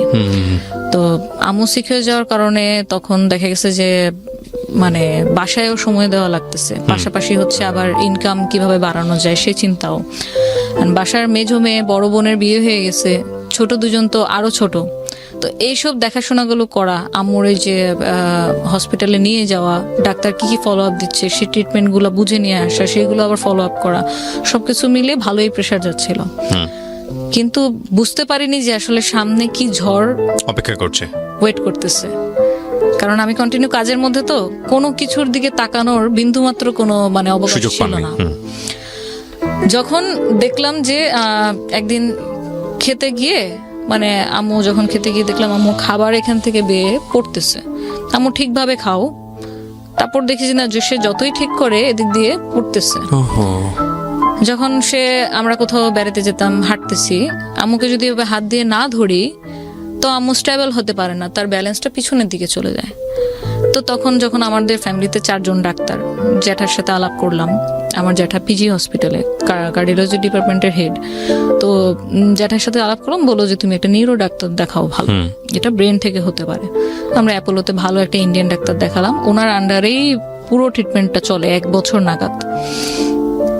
যখন দেখালাম তো আমাদের কয়েকটা রিপোর্টের টেস্টের পরে আসলো যে আম্মুর ব্রেনের যে নার্ভটা আছে ওটা আস্তে আস্তে শুকিয়ে যাচ্ছে। নার্ভ তো অনেকগুলা, হ্যাঁ, যেটা আপনাকে কমান্ড করবে যে হচ্ছে আপনি যেটা করছেন এটা ঠিক কিনা, মানে ঠিকভাবে করতে পারছেন কি, বুঝতে পেরেছি। ওই নার্ভটা শুকিয়ে যাচ্ছে। তো যার কারণে উনি রান্না করতে গিয়ে হয়তো একবারের জায়গায় 3 বার লবণ দিয়ে দিচ্ছে। এটা আমরা রিয়েলাইজ করতেছি, উনি করতেছে না। নামাজ হয়তো একই নামাজ উনি 2 বার পড়তেছে, উনি বুঝতেছে না। তো এই জিনিসগুলো যখন খেয়াল করলাম তখন আমরা ইমিডিয়েটলি ডাক্তার দেখালাম, এবং টেস্টের রিপোর্ট যখন এরকম আসলো তখন সলিউশন শুনে আমরা আরো মানে আরেক লেভেলের হতাশায় চলে গেলাম যে এটার আসলে কোনো ট্রিটমেন্ট নেই। তাহলে এটা ট্রিটমেন্ট নেই, সেক্ষেত্রে আমরা এখন কি করতে পারি? তো বিভিন্ন মেডিসিন দেওয়া হলো যে ওনার এটা দিন দিন খারাপের দিকে যাবে, বাট যতটুকু পরিমাণ মানে কম করানো যায়, কন্ট্রোলিং করার জন্য মেডিসিন তাকে দেওয়া হলো, যে তার সাথে ভালো ব্যবহার করা, বাচ্চা সুলভ আচরণ হয়ে যাচ্ছিল দিন দিন, তো তার সাথে ভালো ব্যবহার করা, তাকে এক্সট্রা একটা কেয়ার দেওয়া, সব সময় একটু মানে আগলে রাখা, এবং তাকে টাইম দেওয়া। আমার আম্মুর কিন্তু অলমোস্ট আপনার 40 ইয়ার্সের উপর হয়ে গিয়েছে আপনার ম্যারিড লাইফ। তো এই টোটাল জার্নির মধ্যে কিন্তু আম্মুর কোনো ফ্রেন্ড ছিল না, কারণ আম্মু খুব কনজারভেটিভ ফ্যামিলি থেকে আসে এবং খুবই ধার্মিক ছিল। উনি ওনার ফ্যামিলি মেম্বারকেই সবচেয়ে আপন মানে সবসময় ভেবে আসছে। তো ফ্যামিলির বাইরেও যে কোনো ফ্রেন্ড মেনটেন করতে হয় বা কারোর সাথে আলাপচারিতা করতে হয়, ইভেন বোনদের সাথে, আমার আম্মুরা কিন্তু 10 বোন 4 ভাই, তো ওটাও কখনো শেয়ার করতো না। তো পারিবারিক লাইফে যেটা হয় আর কি, যে বিয়ের পরে যখন একটা মেয়ে অন্য কোনো সংসারে চলে যায়, তখন ভালো হোক খারাপ হোক তাকে ওটাই মেনে নিয়ে চলতে হয়। এখন আমরা রিসেন্টলি দেখতেছি অনেকে অনেক লিগ্যাল স্টেপে যাচ্ছে, সেই সময় আপনার আম্মুদের সময় অ্যাকচুয়ালি হতো না। ওখানে তো আসলে এটা কাউকে বলাই যাবে না, বললে মানুষ কি ভাববে যে আমি হয়তো আমার মধ্যে কোনো কমতি আছে, আমি হয়তো সংসার করতে পারছি না। তো আম্মুর যত ধরনের এই যে আমাদের ব্যবসা আব্বুর ফল হয়ে যাওয়া, বাসা বিক্রি করে দেওয়া, এই সব কিছু না মানে ভিতরে পুষে রাখছে। এবং এটার কারণটা আমরা যদি ডাক্তার না দেখাতাম এবং ধরতে না পারতাম যেটা নিউরোলজি প্রবলেম, তাহলে হয়তো আমরাও এটা বুঝতে পারতাম না। তো যখন ডাক্তারের কাছে যাওয়ার পর ডাক্তার জিজ্ঞেস করলো যে উনি এরকম কেন, আপনার কি নিয়ে কষ্ট? তা আম্মু খুব সবসময় হাসি মুখে কথা বলতো যে কই কষ্ট, আমার কোনো কষ্ট নেই, ওরা শুধু আমাকে এখানে নিয়ে আসছে। তো ডাক্তারও তো জানে যে এই ধরনের পেশেন্টদের সাথে কিভাবে আসলে তাদের কথাগুলো বের করতে হবে। তখন আস্তে আস্তে ওনার সাথে কথা বলতে থাকে, এবং ঠিক যে পয়েন্টে গিয়ে মানে শুনে যে আমরা এখন ভাড়া বাসায় থাকি এবং আব্বুর আগে অনেক ব্যবসা ছিল, এখন এই মুহূর্তে আব্বুর ইনকাম কোনো কিছু নেই, তখন সে কান্না করে ডাক্তারের সামনে। That was the main diagnosis, যেটা উনি কারোর সাথে ইভেন শেয়ারও করেনি কখনো, আমাদের সাথেও করেনি, ইভেন আম্মুর কোনো বোনদের সাথেও। আমরা কি করি যে আমার এখন সাপোজ আমার খারাপ লাগতেছে, আমি আমার ক্লোজ যে পার্সন, সেটা ফ্রেন্ড হোক ফ্যামিলি হোক, আমি তার সাথে শেয়ার করবো, দোস্ত আমার এরকম ভালো লাগতেছে না, কি করা যায়? কোনো সাজেশন, কোনো মানে ডিসিশন, কোনো ধরনের কোনো ফিলিংস সে কোনোদিন কারোর সাথে শেয়ার করে নাই। আমাদের এদিক থেকে গাফলতি ছিল যে আমরা এটা বুঝে উঠতে পারিনি যে আম্মুর সাথে এই ব্যাপারগুলো নিয়েও কথা বলা দরকার। নর্মালি যেরকম বাইরে যাচ্ছি, আম্মু তোমার কি খেতে মন চাইতেছে, তখন তো আমার কিছু কিছু ইনকাম করি, হাতে টাকা আছে, কিছু একটা নিয়ে আসতেছি, সে ওটাতেই খুশি। কিন্তু তার ভিতরে যে এত কিছু চলতেছে, নিজের সাথে যুদ্ধ চলতেছে, এটা আমরা কোনো রিয়েলাইজ করিনি যতক্ষণ পর্যন্ত কোনো সিমটম আমরা নিজের চোখে না দেখি। তো যখন এটা ডায়াগনোসিস করা হলো, তারপর ট্রিটমেন্ট শুরু হলো। এখন উইদিন 3 মান্থ মানে আম্মুর অবস্থা এরকম হয়ে গেল যে টোটালি অন্য মানুষ। সে কখনো কখনো কথা উল্টাপাল্টা বলতেছে, মানে এটা কোনো ভাষার মধ্যে পড়ে না, এমনি জাস্ট উল্টাপাল্টা ল্যাঙ্গুয়েজ বলতেছে, কোনো সেন্টেন্সের মধ্যে পড়ে না। মনে হচ্ছে যেন সে অলৌকিক কোনো কিছুর সাথে কথা বলতেছে, কিন্তু অ্যাকচুয়ালি রুমে শুধু আমরাই। কোনো কিছু দিয়ে তাকে থামানো বা তার কাছ থেকে কোনো অ্যান্সার বের করা, এরকম কোনো কিছুই আমরা পারতেছিলাম না। অলমোস্ট 8 মান্থ আপনার এভাবেই চলতে থাকে। নিজেকে অনেক হার্ট করতে করতে দেখা গেছে এখান দিয়ে আপনার ব্লিডিং হচ্ছে। সো 24 আওয়ার্স অবজারভেশনে রাখতে হতো কে না কাউকে না কাউকে। তখন যখন দেখলাম যে আপনার মানে প্রতিদিনই অবস্থা খারাপের দিকে যাচ্ছে, ভালো তো হচ্ছেই না।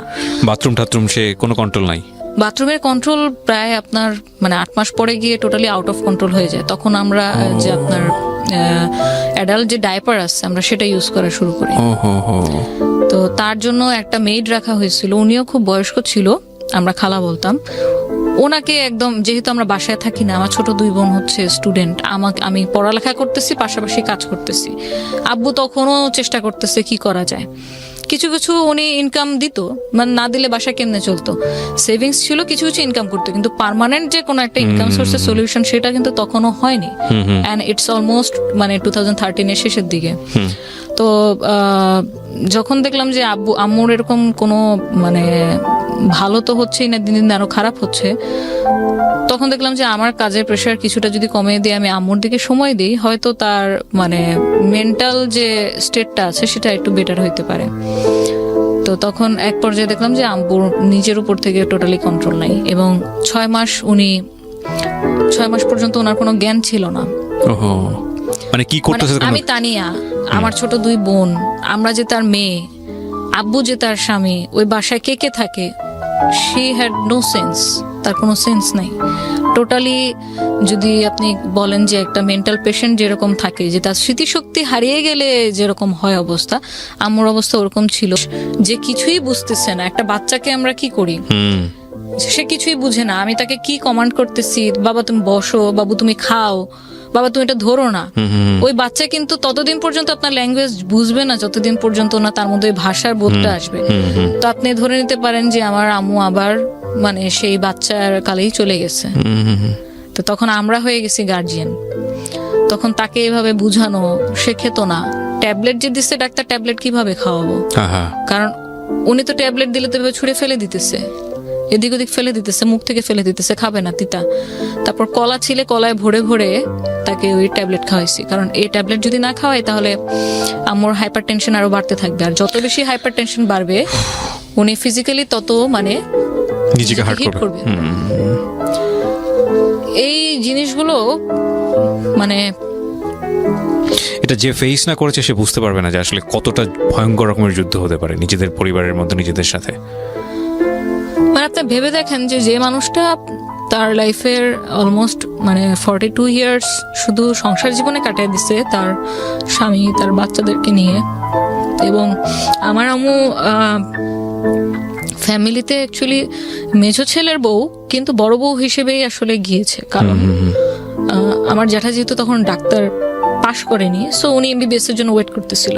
তারপরে বিয়ে শাদী করলেন। আব্বুর যেহেতু পছন্দের বিয়ে ছিল, উনি আগেই বিয়ে করে ফেলছে। তো আমার আম্মু কিন্তু মা হওয়ার আগেই মা হয়ে গেছে, মানে ওনার নিজের সন্তান হওয়ার আগেই ছোট ছোট দেবর কিন্তু মায়ের মতো করে মানুষ করছে।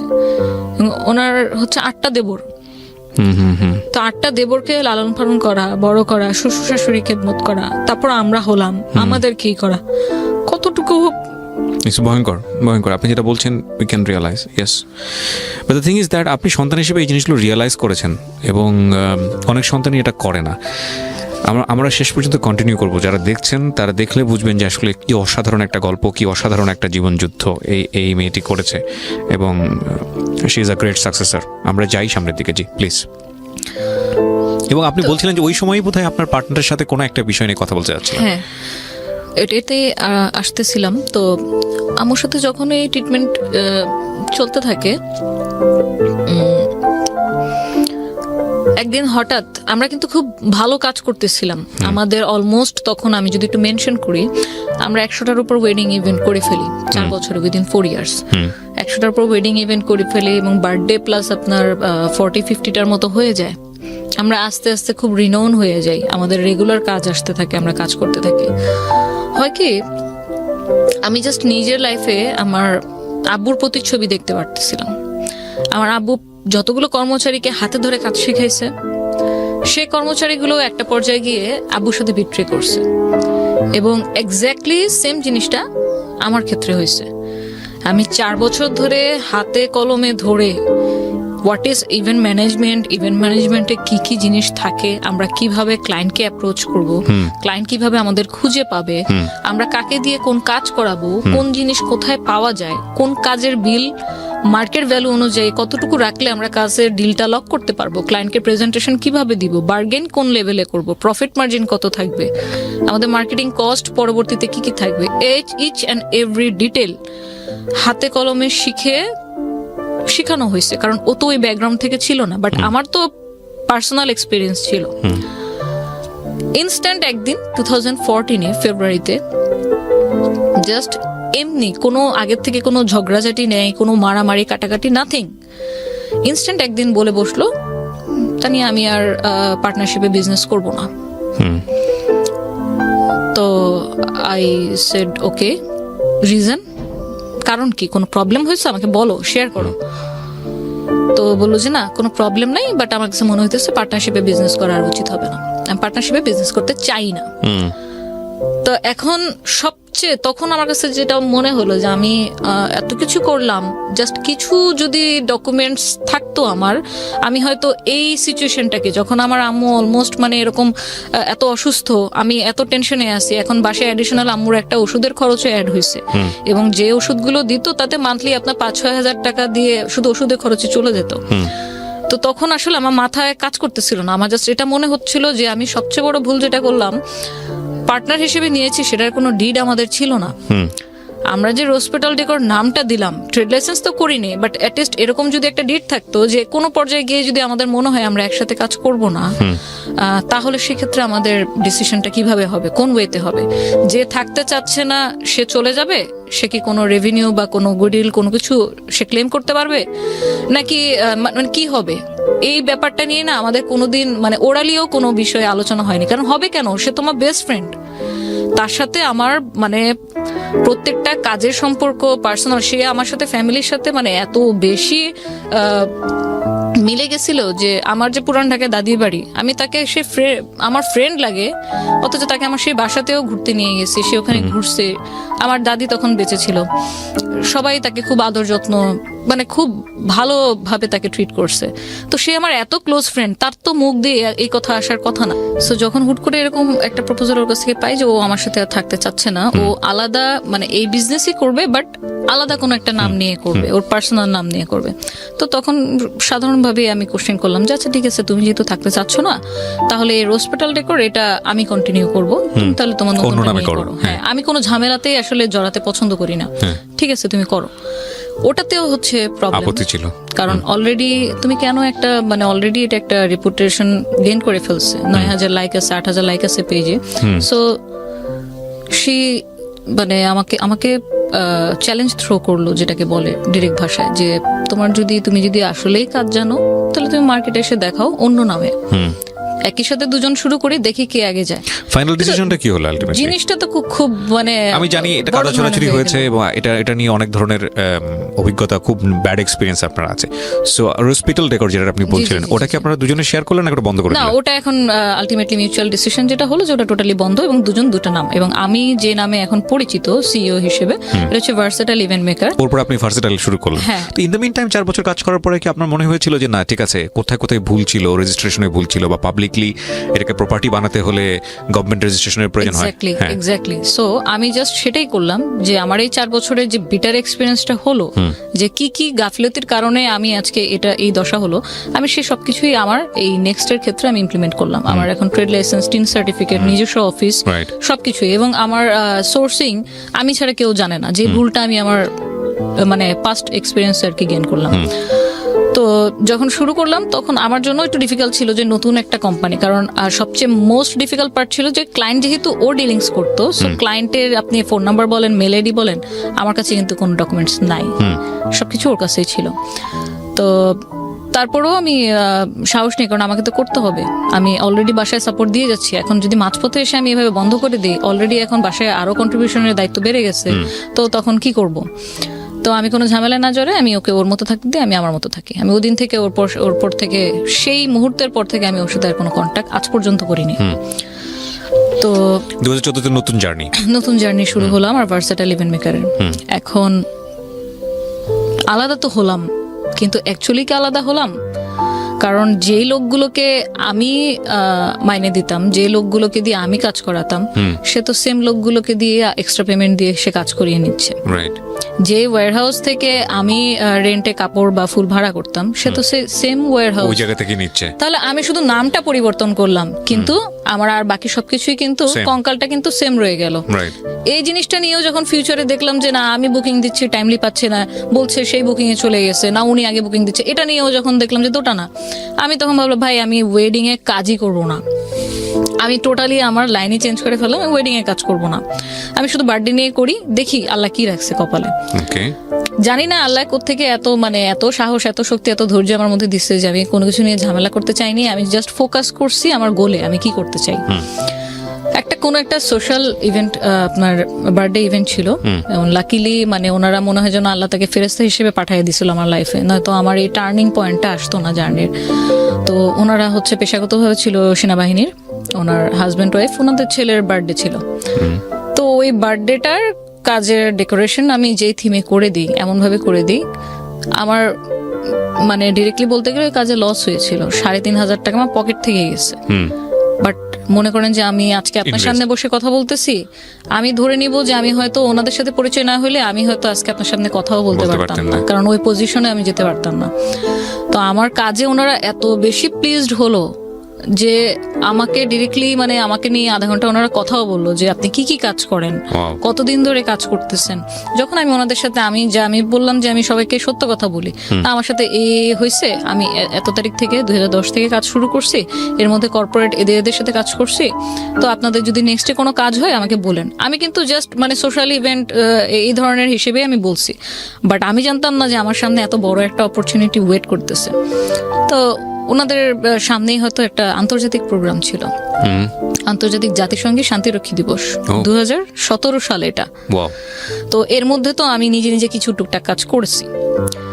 তখন বললো, আমাকে একদিন কল দিল যে হচ্ছে আপনি এরকম এই ধরনের কাজ কি কখনো করেছেন? তো আমি বললাম এই ধরনের বলতে এই প্রোগ্রামে যা যা লাগবে সেগুলো আমি আপনাকে সাপোর্ট দিতে পারবো, বাট সত্যি কথা আমি এর আগে কোনো আন্তর্জাতিক কোনো জাতীয় কাজ করিনি। The thing is that honesty is the best policy. আমি সবসময় এটা বলি, আমরা ছোটবেলায় শিখেছি সততাই সর্বোৎকৃষ্ট পন্থা। আসলে না নিজের উইকনেসকে কখনো গোপন করতে নাই, পার্টিকুলারলি 2-1 জায়গা ছাড়া, সেটা অন্য জিনিস, ওই ডিসকাশনে আসা যাবে না আজকে। কিন্তু আমার মনে হয় এইসব ডিলিংসের ক্ষেত্রে, বিজনেস ডিলিংসের ক্ষেত্রে সবসময় উইকনেসটাকে ওপেন রাখা ভালো, যে স্যার আমি এটা পারি, এটা আমি পারি না, এই জায়গাটা আমার উইকনেস, সো এতটুকুর জায়গাতে আমার কনফিডেন্ট আছে, এতটুকুর জায়গাতে আমার নাই। এতে করে হয় কি, যিনি আমাকে নিয়ে ডিল করছেন তারও কনফিডেন্টটা অনেক বেশি গ্রো করে, যে না আমি একটা অনেস্ট মানুষের সাথে ডিল করছি। রাইট। এবং এই জিনিসটা আমাকে অনেক গ্রো করতে অনেক হেল্প করেছে। যেমন আমি ওনাদেরকে বলেছি যে আমি এর আগে কখনো কোনো ন্যাশনাল বা ইন্টারন্যাশনাল ইভেন্ট করিনি, বাট কর্পোরেট ইভেন্ট করার এক্সপিরিয়েন্স আমার আছে। সো আপনাদের একটা ইভেন্টে কি কি লাগবে, কোন স্টেজ লাগবে, কোন গেট লাগবে, কোন ব্র্যান্ডিং লাগবে, ওখানে চিফ গেস্ট কি মাননীয় প্রধানমন্ত্রী থাকবে না মাননীয় রাষ্ট্রপতি থাকবে না অন্য কেউ, আমাকে ওভাবে বললে আমি ওই অনুযায়ী আপনাদেরকে ডিজাইন দিতে পারবো। সো ওই যে আমার ফার্স্ট অপরচুনিটি আসলো যে ঠিক আছে আপনি তাহলে একটা প্রেজেন্টেশন দেন, যদি আমাদের সিনিয়র যিনি আছে উনি যদি আপনার প্রেজেন্টেশন পছন্দ করে দেন বাজেট দিবেন। কারণ সরকারি প্রোগ্রামে হয় কি 6-7 জন মিলে বিট করে, তারপর সের মধ্যে কস্ট মিনিমাইজ করে যে সবচেয়ে লোয়েস্ট বিট করে তাকে হচ্ছে কাজটা দেওয়া হয়। তো যেহেতু এটা আমার ফার্স্ট কাজ ছিল, এতটা সহজ আবার ছিল না যে আমি একদম আলাদিনের চেরাগ হাতে পেয়ে গেলাম।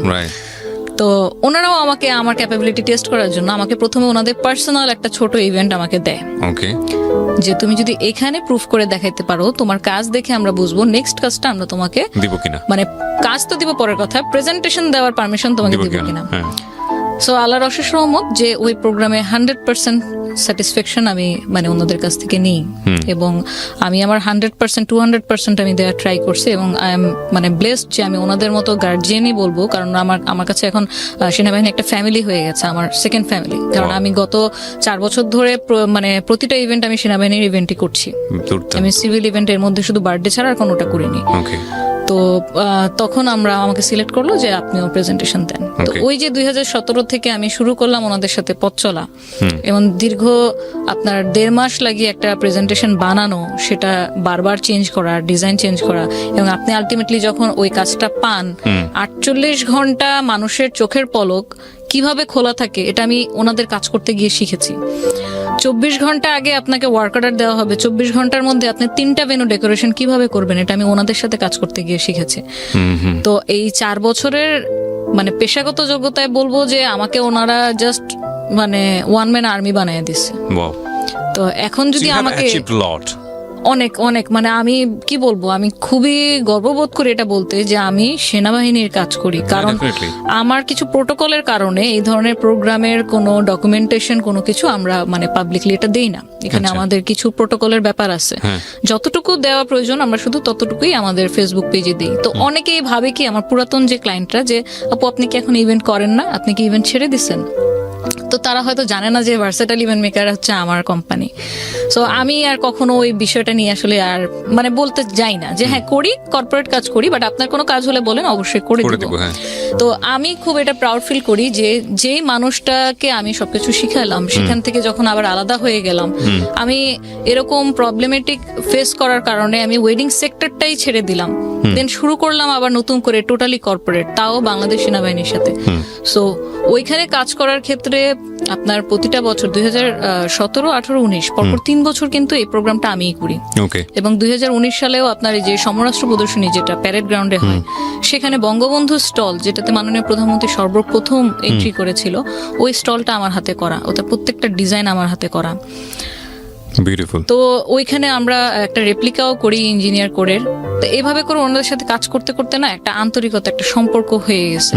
আমি একটা জিনিস দেখলাম কাজ করতে গিয়ে যে আপনাকে কখনো কোনো প্রফেশনাল মানুষ আপনার এইজ, আপনি কি মেল না ফিমেল, আপনার প্রিভিয়াস এক্সপিরিয়েন্স কি, এই 3টা দিয়ে জাজ করবে না কোন প্রফেশনাল মানুষ।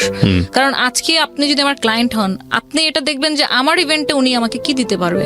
সো আমি ব্যাকে কি 1000টা কাজ করছি না 500টা কাজ করছি, কার সাথে কাজ করছি, দ্যাট ডাজন্ট মেক সেন্স। আমি আপনাকে কি দিব, দ্যাটস দ্য ডিল।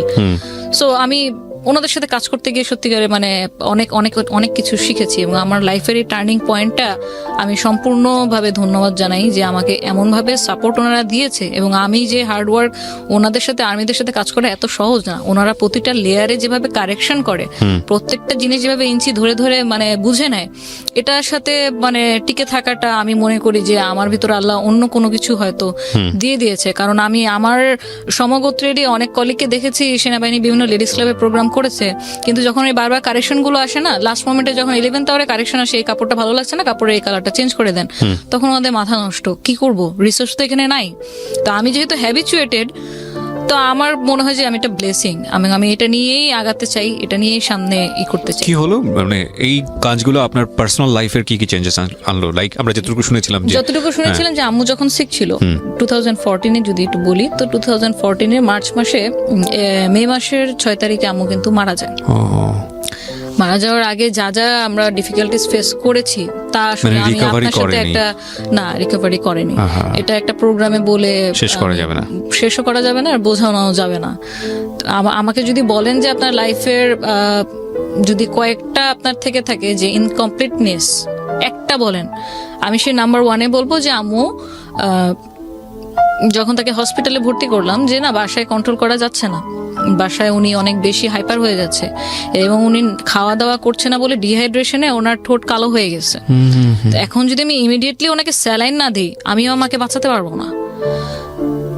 ইবনে সিনা বলেন, আমাদের ধানমন্ডির আশেপাশে যে কটা হসপিটাল প্রাইভেট ছিল কেউ ভর্তি রাখেনি। কেন? কারণ সবাই ভাবতেছে উনি মেন্টাল পেশেন্ট, তো ওনাকে তো নর্মাল হসপিটালে কেউ ভর্তি রাখেনি। তারপর আমরা ওখানে বাবর রোডেই একটা প্রাইভেট হসপিটাল ছিল, মানসিক হাসপাতাল, সেখানে আম্মুকে মানে নিয়ে যাই, যে দেখেন দিন ভর্তি থাকে। এবং ওদের যে রুলস রেগুলেশন ছিল যে পেশেন্টের সাথে পেশেন্টের কোনো অ্যাটেন্ডেন্স এলাও না, কারণ ওইখানে ওনারা আল্লাহ জানে মানে এমন ভাবে ট্রিট করে পেশেন্টের সাথে যেটা মানে অ্যাটেন্ডেন্সটা নিতে পারবে না। আমি সেখানে, আম্মু কোনো সেন্স নাই, আমি যে তার মেয়ে সে জানেও না, কিন্তু আম্মুকে যে নিয়ে যাচ্ছে টেনে, আম্মু আমার হাত এভাবে ধরে রাখছে, হাত ছাড়তেছে না, মানে সেটা রিয়েলাইজ করতেছে, বুঝতেছে যে কোথাও যাচ্ছে। তো পরে আমিও তো নাছোড়বান্দা, মানে আমি আসলে সত্যি কথা বলতে আমি আম্মুকে কখনো কোনো এরকম হার্ডশিপ ফেস করতে হবে এটা আমাদের ধারণার বাইরে। হুটহাট সবকিছু চেঞ্জ হয়ে গেল লাইফের, সব এভরিথিং। 7 দিন এখানে ভর্তি থাকার পর প্রতিনিয়ত ইনজেকশন পুশ করতেছে, স্যালাইন দিচ্ছে, খাওয়ানোর চেষ্টা করতেছে। কিছু কিছু ভালো মানুষ থাকে যে আপনার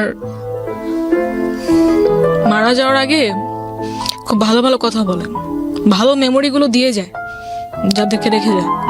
তো আম্মুর সাথে যে এই 1 বছর এত অসুস্থতা, এত কিছু, আমাদেরকে চিনতে পারতেছে না, নিজেকে হার্ট করতেছে, খাচ্ছে না, ডাইপার চেঞ্জ করানো লাগতেছে, গোসল করানো লাগতেছে, সবকিছু আমরা করতেছি। ঠিক মারা যাওয়ার আগে 1 সপ্তাহ উনি পুরো সুস্থ, মাশাআল্লাহ। উনি চিনতেছে, ওনার মধ্যে কোনো হাইপার টেনশন কাজ করতেছে না। জাস্ট ওই হসপিটাল থেকে নিয়ে আসলাম, আব্বুকে দেখে জড়ায় ধরলো, মানে এতদিন পর দেখছে। 6 মাস পর যখন আমার মা আমাকে চিনতেছে, এর চেয়ে খুশির আর কিছু নাই। It's a blessing. তো আমরা আবার ফলো আপের জন্য ডাক্তারের কাছে যাই। তো ডাক্তারের সময় যাওয়ার জন্য আম্মু সবসময় মানতো যে হচ্ছে ম্যারিড মহিলাদের নাক ফুল থাকা লাগবে, চুড়ি পরা থাকা লাগবে, না তো এটা ভালো না। তো আম্মু তো চুড়ি খুঁজতেছে, তানি আমার চুড়ি কোথায়, আমাকে চুড়ি দিয়ে, হুইল চেয়ারে বসা, ডাক্তারের কাছে যাবো। তো আমি বলছি আম্মু তোমার চুড়ি তো খুলে রাখছি, তুমি এরকম ব্যথা পাও এই জন্য খুলে রাখছি। ডাক্তার বলছে ওনার সামনে কোনো ধরনের কোনো জিনিসপত্র রাখবেন না, উনি যেহেতু হার্ট করে। আচ্ছা ঠিক আছে, তাহলে আমি তোমাকে চুড়ি আইনে দিব না। তো আমাকে কবে কিনে দিবা? কিনে দিব, আমি কালকে চুড়ি কিনে দিব। আচ্ছা ঠিক আছে, তারা এখন কিছু একটা দাও। পরে আমাদের ব্রেসলেট খুলে আম্মুকে পরাই দিছি। তখন আর ভিতরে যাইনি যে চুড়ি বের করব। এই কালকে যে আমার লাইফে আর কোনোদিন আসবে না, এটা তো ভাবি নাই। আমি জাস্ট পরের দিনই আমি একটা বিল পাইলাম আমার কাজের, ভালো অঙ্কের টাকা ছিল। আমার দুলাভাইকে নিয়ে বসুন্ধরা সিটিতে গেলাম, গোল্ডের দোকানে চুড়ি কেনার জন্য। এখন আম্মুর যে ফিজিক্যাল প্রবলেম গুলো হচ্ছিল, এটার জন্য আমরা আবার বাসায় ফিজিওথেরাপিস্ট অ্যাসাইন করি, যে ওনাকে কিভাবে হাত এরকম করা যাবে, পা ব্যায়াম করানো, মুখের ব্যায়াম করানো, এই জন্য ফিজিওথেরাপিস্ট হায়ার করি। ওটাও চলছিল ভালো। তো হঠাৎ করেই কেবল গোল্ডের দোকানে ওইদিন কেমন যেন একটা অশান্তি লাগতেছিল। আমি কিন্তু এই টানা 1 বছর আম্মুকে বাসায় রেখেই কাজে গেছি, বের হয়েছি, বাট কখনো এরকম মানে এই ফিলিংসটা কখনো হয় নাই। কেমন যেন একটা মানে কি যেন নাই, এরকম একটা ফিল করতেছি। তা আমি বারবারই আমার দুলাভাইকে তাড়া দিচ্ছি, ভাই তাড়াতাড়ি করেন, তাড়াতাড়ি করেন, তাড়াতাড়ি করেন, তাড়াতাড়ি নেন। কারণ আসলামই তো মাত্র, দাঁড়াও, বাইকটা পার্ক করতে দাও। গোল্ডের দোকানে গেলাম, সাথে সাথে আপনার ফিজিওথেরাপিস্টের ফোন, আপু তাড়াতাড়ি আসো, আম্মু কেমন যেন করতেছে। আমার তো একদম মানে মনে এমন একটা মানে চিপ মারছে, আমি নিঃশ্বাস নিতে পারতেছিলাম না। ওইখানে রেখেই আর কোনো কিছু নেওয়ারই নাই, তাড়াতাড়ি যত দ্রুত সম্ভব বাসায় আসতে আসতে আমি আমার ডাক্তার চাচাকে ফোন দিই। আমার 8 নম্বর চাচাও ডাক্তার সার্জারির, ওনাকে ফোন দিই যে কাকা এরকম আম্মু নাকি কোনো রিয়াক্ট করতেছে না। তো ফিজিওথেরাপিস্ট এরকম ব্যায়াম করাইতেছে, বাট উনি কোনো রেসপন্স করতেছে না। তো বলে এরকম ওই যে বুকে আপনার প্রেশার দেওয়া, মাউথ টু মাউথ হচ্ছে আপনার অক্সিজেন দেওয়া, এগুলো করতে বল, আর তুই একটা অ্যাম্বুলেন্স কল কর, ইমার্জেন্সি। তো আমি ওই বাইকে বসে বসে আমি অ্যাম্বুলেন্স কল করলাম। আমার বাসার কেয়ারটেকারকে বললাম, একসাথে 3টা অ্যাম্বুলেন্স বাসার নিচে রেডি। তা আমি জাস্ট গিয়ে মানে দোতলাতেই ছিলাম জাপান গার্ডেন সিটিতে, সিঁড়িতে উঠতে গিয়ে পড়ে গেলাম। আরেকটা বাধা, আমার তো অলরেডি বাধা, সকাল থেকেই মনের মধ্যে কেমন লাগতেছে। তো ঢুকে দেখি আমার হাত পা ঠান্ডা হয়নি, কিন্তু আমার রেসপন্স করতেছে না। বিশ্বাস করেন, মানে আমি বুঝি নাই যে আমু নাই, কারণ এর আগে তো অনেক ডিফিকাল্টি ফেস করে আসছে অলমোস্ট 1 বছর। অনেকবার আম্মু সেন্সলেস হয়ে গেছে, অনেকবার অনেক কিছু হয়েছে, কিন্তু ওই দিনই কেন যেন মনে হইতেছিল যে আম্মু মনে হয় নাই। পরে আমরা ধরে টরে এগুলো বাসায় ওই ইনিশিয়াল ট্রিটমেন্ট দিয়ে কিছু হয়নি, আমরা পাশে সিটি হসপিটাল নিয়ে গেলাম ইমার্জেন্সিতে। ওইখানে সারাক্ষণই ধাক্কাইতেছি, আম্মু উঠো উঠো উঠো উঠো, কথা বলো, আমি আসছি তো, তোমার জন্য চুড়ি কিনতে গেছিলাম, চুড়ি নিয়ে আসতে পারি নাই, যাবো তোমার নিয়ে যাবো, চোখ খুলো। কোনো কিছুতে কোনো সারা শব্দ নাই। যখন ইসিজি রিপোর্টটা হাতে পেলাম, জাস্ট একটা ব্ল্যাঙ্ক লাইন।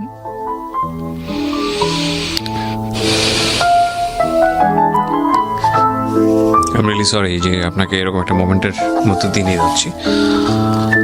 আমি একটা কথা বলি প্রিয় দর্শক এবং শ্রোতা, এই ভিডিওতে আপনারা দেখতে পাচ্ছেন না, ফর সাম টেকনিক্যাল রিজন আমি এমন একটা জায়গায় বসে ভিডিওটা করছি যেখানে দুটো ক্যামেরা বসানো যায় না। সো শুধু একটা কথাই বলতে পারি আপনাদেরকে যে এই 30 ইয়ার্স বা 31 ইয়ার্সের লাইফে তানিয়া যেটা ফেস করেছে, আপনারা হয়তো কেউ তাদের ব্যক্তিগত জীবনে অনেক বেশি ফেস করেন, কিন্তু এই মেয়েটা বাংলাদেশের সামাজিকতার জায়গাটা থেকে যে আপস অ্যান্ড ডাউন ফেস করে আজকে নিজেকে যে জায়গাটা এস্টাবলিশ করেছে, সেটা একটা ভয়ঙ্কর যুদ্ধ। এটা একটা অসাধারণ মোটিভেশনাল স্টোরি। আমি রিয়েলি সরি যে আপনার মাকে 2014-তে না, কত সালে মনে কি চলে গেলেন? 14-তে চলে গেলেন, এপ্রিল মাসের। আপনার বাবা তো এখনো বেঁচে আছেন নিশ্চয়ই? হ্যাঁ, আব্বু বেঁচে আছে। আব্বু বেঁচে আছে, আব্বু ভালো আছে, সুস্থ আছে। করোনা পজিটিভ ছিল, 15 দিন হসপিটালে ভর্তি ছিল, এখন ভালো সুস্থ। তো এরপরে কি হলো? মানে 2014-তেই তো আপনার আবার বিজনেসটাও ডিভাইড হয়ে যায়, ওই সময়টাতেই একই ঘটনা, একই বছরে, মানে দুটো ট্র্যাজেডি। রাইট। তো হচ্ছে প্রফেশনাল লাইফ আর হচ্ছে আম্মুর চলে যায়, পার্সোনাল লাইফ। বাট আপনি গিভ আপ করেন নাই? আমি গিভ আপ করিনি কেন ভাইয়া, আমি মানে বয়সের তুলনায় অতিমাত্রায় আমি প্র্যাকটিক্যাল। তো মন খারাপ কার না হবে? যার মা নাই তার কেউ নাই। আমার এত সাকসেস, এত মানে অলরেডি অ্যাসেট আমি ক্রিয়েট করেছি কাজ করে, অলরেডি একটা সামাজিক একটা পজিশন আমি নিতে পারছি। বাট এই সব কিছুর ভ্যালুর সাথে যদি আপনি মেজার করেন, আম্মু নাই, আমার কাছে মনে হবে আমি আসলে খালি। আমি যদি একটু শর্ট করে কোশ্চেনগুলো করি আপনাকে, আপনার সাথে এখন কতজন এমপ্লয়ি কাজ করছে? আপনার ভার্সেটাইল ইভেন্ট মেকার আমার হচ্ছে বেতনভুক্ত আছে 15 জন। রেগুলার বেতন পায় আপনার এখান থেকে? বেতন পায়। ওকে। এবং আমি যেটা মানে আস্তে আস্তে যেটা আমার গ্রো করছে বিজনেসে, যে আমি যদি যতদিন নিজে স্বাবলম্বী না হব, আমি আমার ক্লায়েন্ট হারাবো। কারণ এত কম্পিটিটিভ মার্কেটে আপনাকে টিকে থাকতে হলে আপনাকে কস্ট মিনিমাইজ করতে হবে। সো আমি যখন আমার লাইট লাগতেছে, সাউন্ড লাগতেছে, ট্রাস্ট লাগতেছে, এলইডি লাগতেছে, যেহেতু কর্পোরেট কাজ সব করতেছি কন্টিনিউ, আমার গ্লাস সিস্টেম লাগতেছে, আমি যখন হায়ার করতেছি তখন কিন্তু এখানে আমার ব্রোকারকে একটা চার্জ দেওয়া লাগতেছে। আস্তে আস্তে টাকা জমিয়ে আমি এই জিনিসগুলো নিজেই কিনে ফেলি। মানে এগুলো সব আপনার নিজের এখন আছে? হ্যাঁ, আমার নিজের আছে। সো আমি যদি অ্যাসেট ভ্যালুর জায়গাতে যাই, আপনি রাইট নাও তো আপনি এমবিএ কমপ্লিট করেছেন বোধহয়? আমি মাস্টার্স কমপ্লিট করেছি অ্যাকাউন্টিং থেকে, ওই সিটি কলেজ থেকে 2016-এ। এরপর আমি আইসিএমবিও করেছি লেভেল 2 পর্যন্ত। ওকে। আপনি এরপর নিজের প্রতিষ্ঠানটা গ্রো করেছেন, কোথাও জবের জন্য ট্রাই করেননি? না, জব আসলে আমার ছোটবেলা থেকেই কখনো করার ইচ্ছা ছিল না। সো আপনার এই অ্যাসেট ভ্যালু যদি বলি, আপনার মাত্র 6 বছর হয়েছে আপনার প্রতিষ্ঠানে, অ্যাসেট ভ্যালু যদি বলি আপনার প্রতিষ্ঠানে, সেটা কত? আমার আনুমানিক এটা 35 লাখ প্লাস। 35 লাখ প্লাস এই মাত্র আপনার 6 বছরে? 6 বছর। এবং সেখানে 15 জন মানুষের 15টা পরিবার আপনার এটাতে ইনভলভ। জি। আপনার বাবার ঋণের কি অবস্থা? আব্বুর ঋণ অলমোস্ট 95% আপনার মানে সলভ হয়ে গেছে। আমার চাচারাও অনেক এটাতে বড় একটা অবদান রেখেছে। আপনি নিজেও অবদান রেখেছেন? আমি নিজেও আব্বুকে এখন পর্যন্ত সাপোর্ট দিয়ে যাচ্ছি। ফ্যামিলিটা টানার ব্যাপারে আপনি মুখ্য ভূমিকায় আছেন? হ্যাঁ, কারণ হচ্ছে আমার ছোট বোন তো হচ্ছে যে দুজন পড়ালেখা করতেছিল, ইমিডিয়েটলি যেটা আমার ছোট, সে অলরেডি মাস্টার্স কমপ্লিট করে ফেলেছে, ও টিউশনই করতেছে। বাট তার চেয়ে ছোট যেটা আছে, ওর পড়ালেখার খরচ তো স্টিল নাও বিয়ার করতে হচ্ছে। এবং আমি যে 2010 থেকে জার্নিটা শুরু করলাম আমার ব্যবসায়িক জীবনে, আমি কিন্তু 2010 থেকে আব্বুর কাছ থেকে ওই যে 100-200 টাকা করে পকেট মানি এখন পর্যন্ত আমি আটানাও নিইনি। এই 20 বছর আমার পড়ালেখার খরচ, আমার চিকিৎসা, আমার শখ, আমার আহ্লাদ, আমার সবকিছু পূরণ আমি নিজেই করেছি। আপনাকে আমি প্রশ্নটা অনেক শুরু থেকেই করবো ভাবছিলাম, সেটা হলো যে যেই ভূমিকায় আপনি ছিলেন সেটা একটা ছেলের ভূমিকা। আমাদের সামাজিকতার দৃষ্টিভঙ্গিতে সবাই চিন্তা করে যে একটা ছেলের ভূমিকা এটা। আপনি কি ধরনের প্রবলেম ফেস করেছেন, বা আপনি একই সাথে প্রবলেমের জায়গাটা না গিয়ে বরং আমি এই জায়গাটাকে যদি ডিফাইন করতে চাই যে একটা মেয়ের জন্য আমাদের এই সোসাইটিতে গ্রো করা সহজ কিনা? না, এটা এখন পর্যন্ত দুঃখজনক হলেও সত্যি, এটা এখন পর্যন্ত সহজ না। কারণ দেখেন, যদি আমার লাইফের উদাহরণ দিয়ে আপনারা বুঝতে পারবেন, খুব শিক্ষিত একটা পরিবার, আমাদের প্রত্যেকটা চাচা বাবা সবাই অনেক শিক্ষিত। তো শিক্ষার যে অভাব আছে তা কিন্তু না, প্রচন্ড শিক্ষিত পরিবার। তারপরেও তার কিন্তু মেন্টালিটিতে আসছে যে এই যে কাজের বৈষম্যটা, তুমি এই কাজ কেন করবা, এটা তো একটা কামলা খাটার মতো কাজ। তো এই জায়গাটাতে কিন্তু এটা কিন্তু শিক্ষার কারণে হয় নাই, পারিবারিক থেকে কিন্তু একটা বাইন্ডিংস আমার ছিল। আমি কিন্তু প্রথম 6 মাস কিন্তু জানাইতে সাহস পাই নাই যে আমি এই কাজ করতেছি, কারণ আমি জানি প্রবলেম ফেস করতে হবে। এবং এর মধ্যে আরো যত ধরনের ইনসিডেন্ট হলো আমার সাথে, যেমন আমার একটা ছিনতাই হয়ে গেছিল, ল্যাপটপ চলে গেছিল, আমার 4 টেরাবাইট আপনার ব্যাকআপ ছিল, সেটাও চলে গেছিল। তারপরেও আমাকে এখানে সার্ভাইভ করে থাকতে হবে, কারণ আমি জানি আমি বিজনেস ছাড়া বা আমার যেটা বলি যে আমার শখ থেকে এটা নেশা হয়েছিল, নেশা থেকে পেশা হয়েছিল। সো প্রত্যেকটা এন্টারপ্রেনারের উচিত সে কাজটা করা যে কাজটা করলে তাকে মনে হবে না যে সে অ্যাকচুয়ালি কাজ করতেছে, কাজের মধ্যে মজাটা। তো সমাজের দৃষ্টিকোণ থেকে বললে আমি যে ধরেন এখন তো অনেকটাই মানে বলতে পারি যে আমার ফ্যামিলিগত যে দৃষ্টিকোণটা ছিল সেটা অনেকটাই পরিবর্তন হয়ে গেছে। এখন আমার আব্বুও প্রাউড ফিল করে।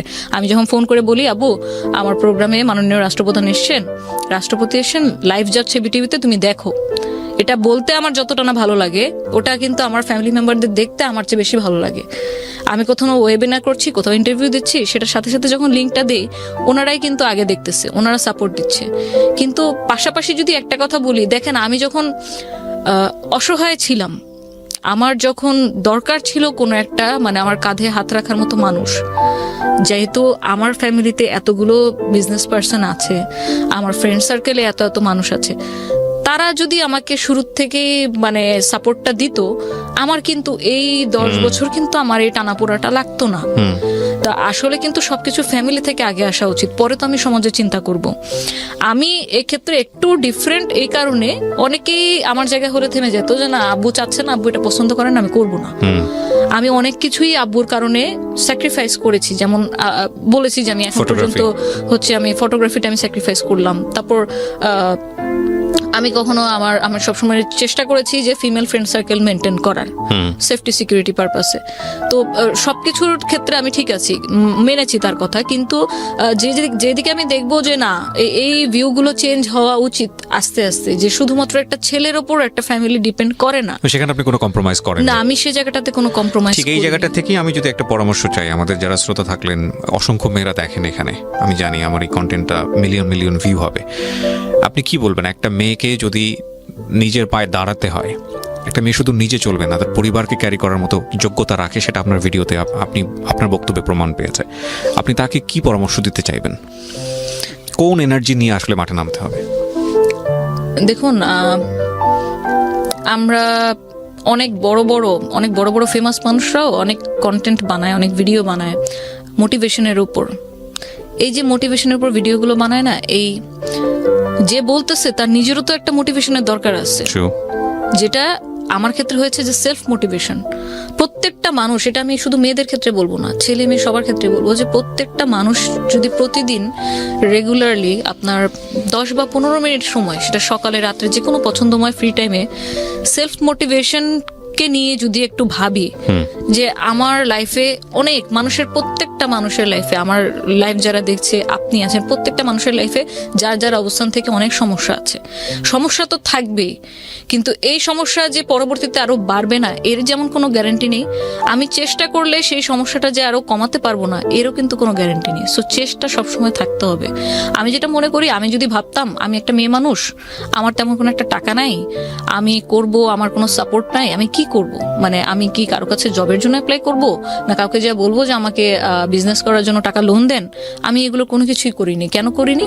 কারণ আপনি সবসময় দেখবেন আপনি কোন কাজ করতেছেন, আপনি ওপেন হন, আপনি আপনার ফ্যামিলি, আপনার বাবা মার সাথে আপনি ওপেন হন, তাদের কাছ থেকে কোনো কিচ্ছু লুকাবেন না। বিশ্বাস করেন যে আপনার বাবা মার চেয়ে বড় সাপোর্ট আপনার এই পৃথিবীতে কেউ নাই, সে আপনার যত ঘনিষ্ঠ হোক। আপনি যদি আপনার প্যারেন্টসের কাছে একদম খোলামেলা থাকেন, একটা ওপেন বুক যে আপনাকে পড়তে পারবে, আপনি যে কোনো প্রবলেম তার সাথে শেয়ার করেন, আপনার পার্সোনাল হোক প্রফেশনাল, আপনি বড় একটা সাপোর্ট সেখান থেকে পাবেন। হ্যাঁ, আমি 6 মাস বলতে পারিনি আমার বাবার কাছে, কারণ আমি জানি আমার বাবার মাইন্ডসেট কি। বাট আজকের দিনের ডেটে যদি আমি বলি, আমার চেয়ে বেশি প্রাউড আমার বাবা। ট্রু। কারণ আমি যে জায়গায় আমি কাজ করতেছি, তো এই জায়গায় তো আমি একদিনে চলে আসতে পারবো না। ট্রু।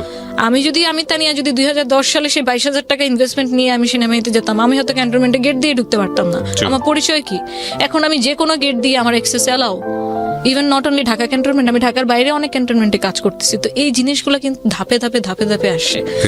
আপনার যে কোনো প্রফেশন বলেন, এটা জব সেক্টর হোক, বিজনেস হোক, আপনাকে অবশ্যই আপনার ধারাবাহিকতা থাকতে হবে আপনার কাজের, আপনার ক্রিয়েটিভিটির। আপনি সবসময় চেষ্টা করবেন আমি যেটা করব অনেস্ট ওয়েতে করব, আমার 100% আমি দিব। আপনার কোনো একটা ভুল হয়ে গেছে, আপনার ফ্যামিলিকে জানান, আপনার ক্লায়েন্টকে জানান, আপনার যে কাজ করছে তাকে সহযোগীকে জানান যে আমার এই ব্যাপারটা ভুল হয়ে গেছে, তুমি এটা ঠিক করে নিও। কখনো মানে আমি নিজে যেটা ফিল করি যে আমি কখনো কোনো ভুল করে সরি বলতে, আমি এক জায়গায় 100 বার সরি বলতে রাজি আছি, কিন্তু আমার যেখানে ভুল নাই সেখানে যদি কেউ আমাকে ব্লেম করে, আমি যথাসাধ্য চেষ্টা করবো তার ভুলটা কিভাবে ভাঙানো যায়। আমি দ্বন্দ্বে যেতে রাজি না। দেখুন দিন দিন জিনিসগুলো অনেক কমপ্লিকেটেড হয়ে যাচ্ছে, মানুষগুলো খুব কমপ্লিকেটেড হয়ে যাচ্ছে, কেউ কোনো জিনিস ইজিলি নিতে পারতেছি না। ও আমাকে এটা কেন বললো না, ওর তো এটা বলার কোনো রাইট নাই, ওকে আমার লাইফে ইন্টারফেয়ার করার ব্যাপারগুলো খুব বেশি গম্ভীর হয়ে যাচ্ছে। আমরা যদি পজিটিভ এনার্জি গুলো শুধু নেই মানুষের কাছ থেকে, নেগেটিভ এনার্জি গুলো যদি না নেই, এমনিতেই আপনার লাইফটা অনেক স্মুথ হয়ে যাবে। আমি এই জায়গাটা থেকে শেষ করতে চাই প্রিয় দর্শক এবং শ্রোতা, যে খুব চমৎকার একজন মানুষ, আমি তাকে ব্যক্তিগতভাবে অনেক পছন্দ করি, মুফতি মেনক। ওনার একটা খুব চমৎকার কথা ছিল, সেটা হলো যে লাইফ ইজ টু শর্ট। মানে জীবনটা এত স্বল্প সময়ের জন্য আমরা বেঁচে থাকি পৃথিবীতে, এই স্বল্প সময়ে আপনি ভালো জিনিস করে, ভালো জিনিস নিয়ে, ভালো জিনিস চর্চা করেই শেষ করতে পারবেন না। মানে পৃথিবীতে এত ভালো জিনিস আছে, সেখানে আপনি খারাপ জিনিস কেন নেবেন, খারাপ জিনিস কেন আপনার কাছে চলে আসবে? তবে এটা ঠিক যে life is a composite of all things. আপনি চাইলেই মানে শুধুমাত্র ভালো জিনিস দিয়ে আপনার পুরো দুনিয়াটা গড়ে, মানে আপনার পৃথিবীটা গড়ে নেবেন, এটা সম্ভব না। অনেক সময় না চাইতেও অনেক খারাপ জিনিস আমাদের মধ্যে চলে আসে, বাট সেটাকে ট্যাকল করা, ধৈর্য ধরে সেটাকে ফাইট করা, ধৈর্য ধরে সেটাকে ওভারকাম করা, সেটা আমাদের জায়গাটা থেকে আমরা করতে পারি। তার জ্বলন্ত উদাহরণ হচ্ছে আজকের তানিয়া। আমি থ্যাংক ইউ জানাই, অন্তর থেকে ধন্যবাদ জানাই। যখন আমি বসছিলাম আপনার সঙ্গে, আমি অসংখ্য মানুষকে ইন্টারভিউ করেছি। আমার লাইফের যদি বলেন অ্যাচিভমেন্ট বলেন, আমি অনেক মানুষের গল্প শুনেছি, এটাই আমার অ্যাচিভমেন্ট। এর বাইরে আসলে আমার তেমন কোনো কাজ নাই। তবে আমার কাছে মনে হয় যে এই কাজগুলো করতে গিয়ে যে একটা মানুষের গল্প ধৈর্য ধরে শোনা, তাকে সেভাবে উপস্থাপন করা, এটাও একটা বড় ধরনের দায়িত্ব। তো সেই জায়গাটা থেকে আমি কখনো কখনো মানুষের হয় কি ফেস দেখি বলে ফেলতে পারি যে না, এই মানুষটার মধ্যে এরকম একটা গল্প লুকিয়ে আছে, একটা কাজের অভিজ্ঞতার জায়গাটা থেকে। তো আমি যখন আসছিলাম স্টুডিওতে, তখন আমার কাছে মনে হচ্ছিল যে আমি একটা অনেক চমৎকার একটা গল্প আপনার কাছ থেকে শুনতে যাচ্ছি, বাট সেটা যে এতটা বেশি ইমোশনাল হবে, বিশেষ করে আপনার মায়ের পার্ট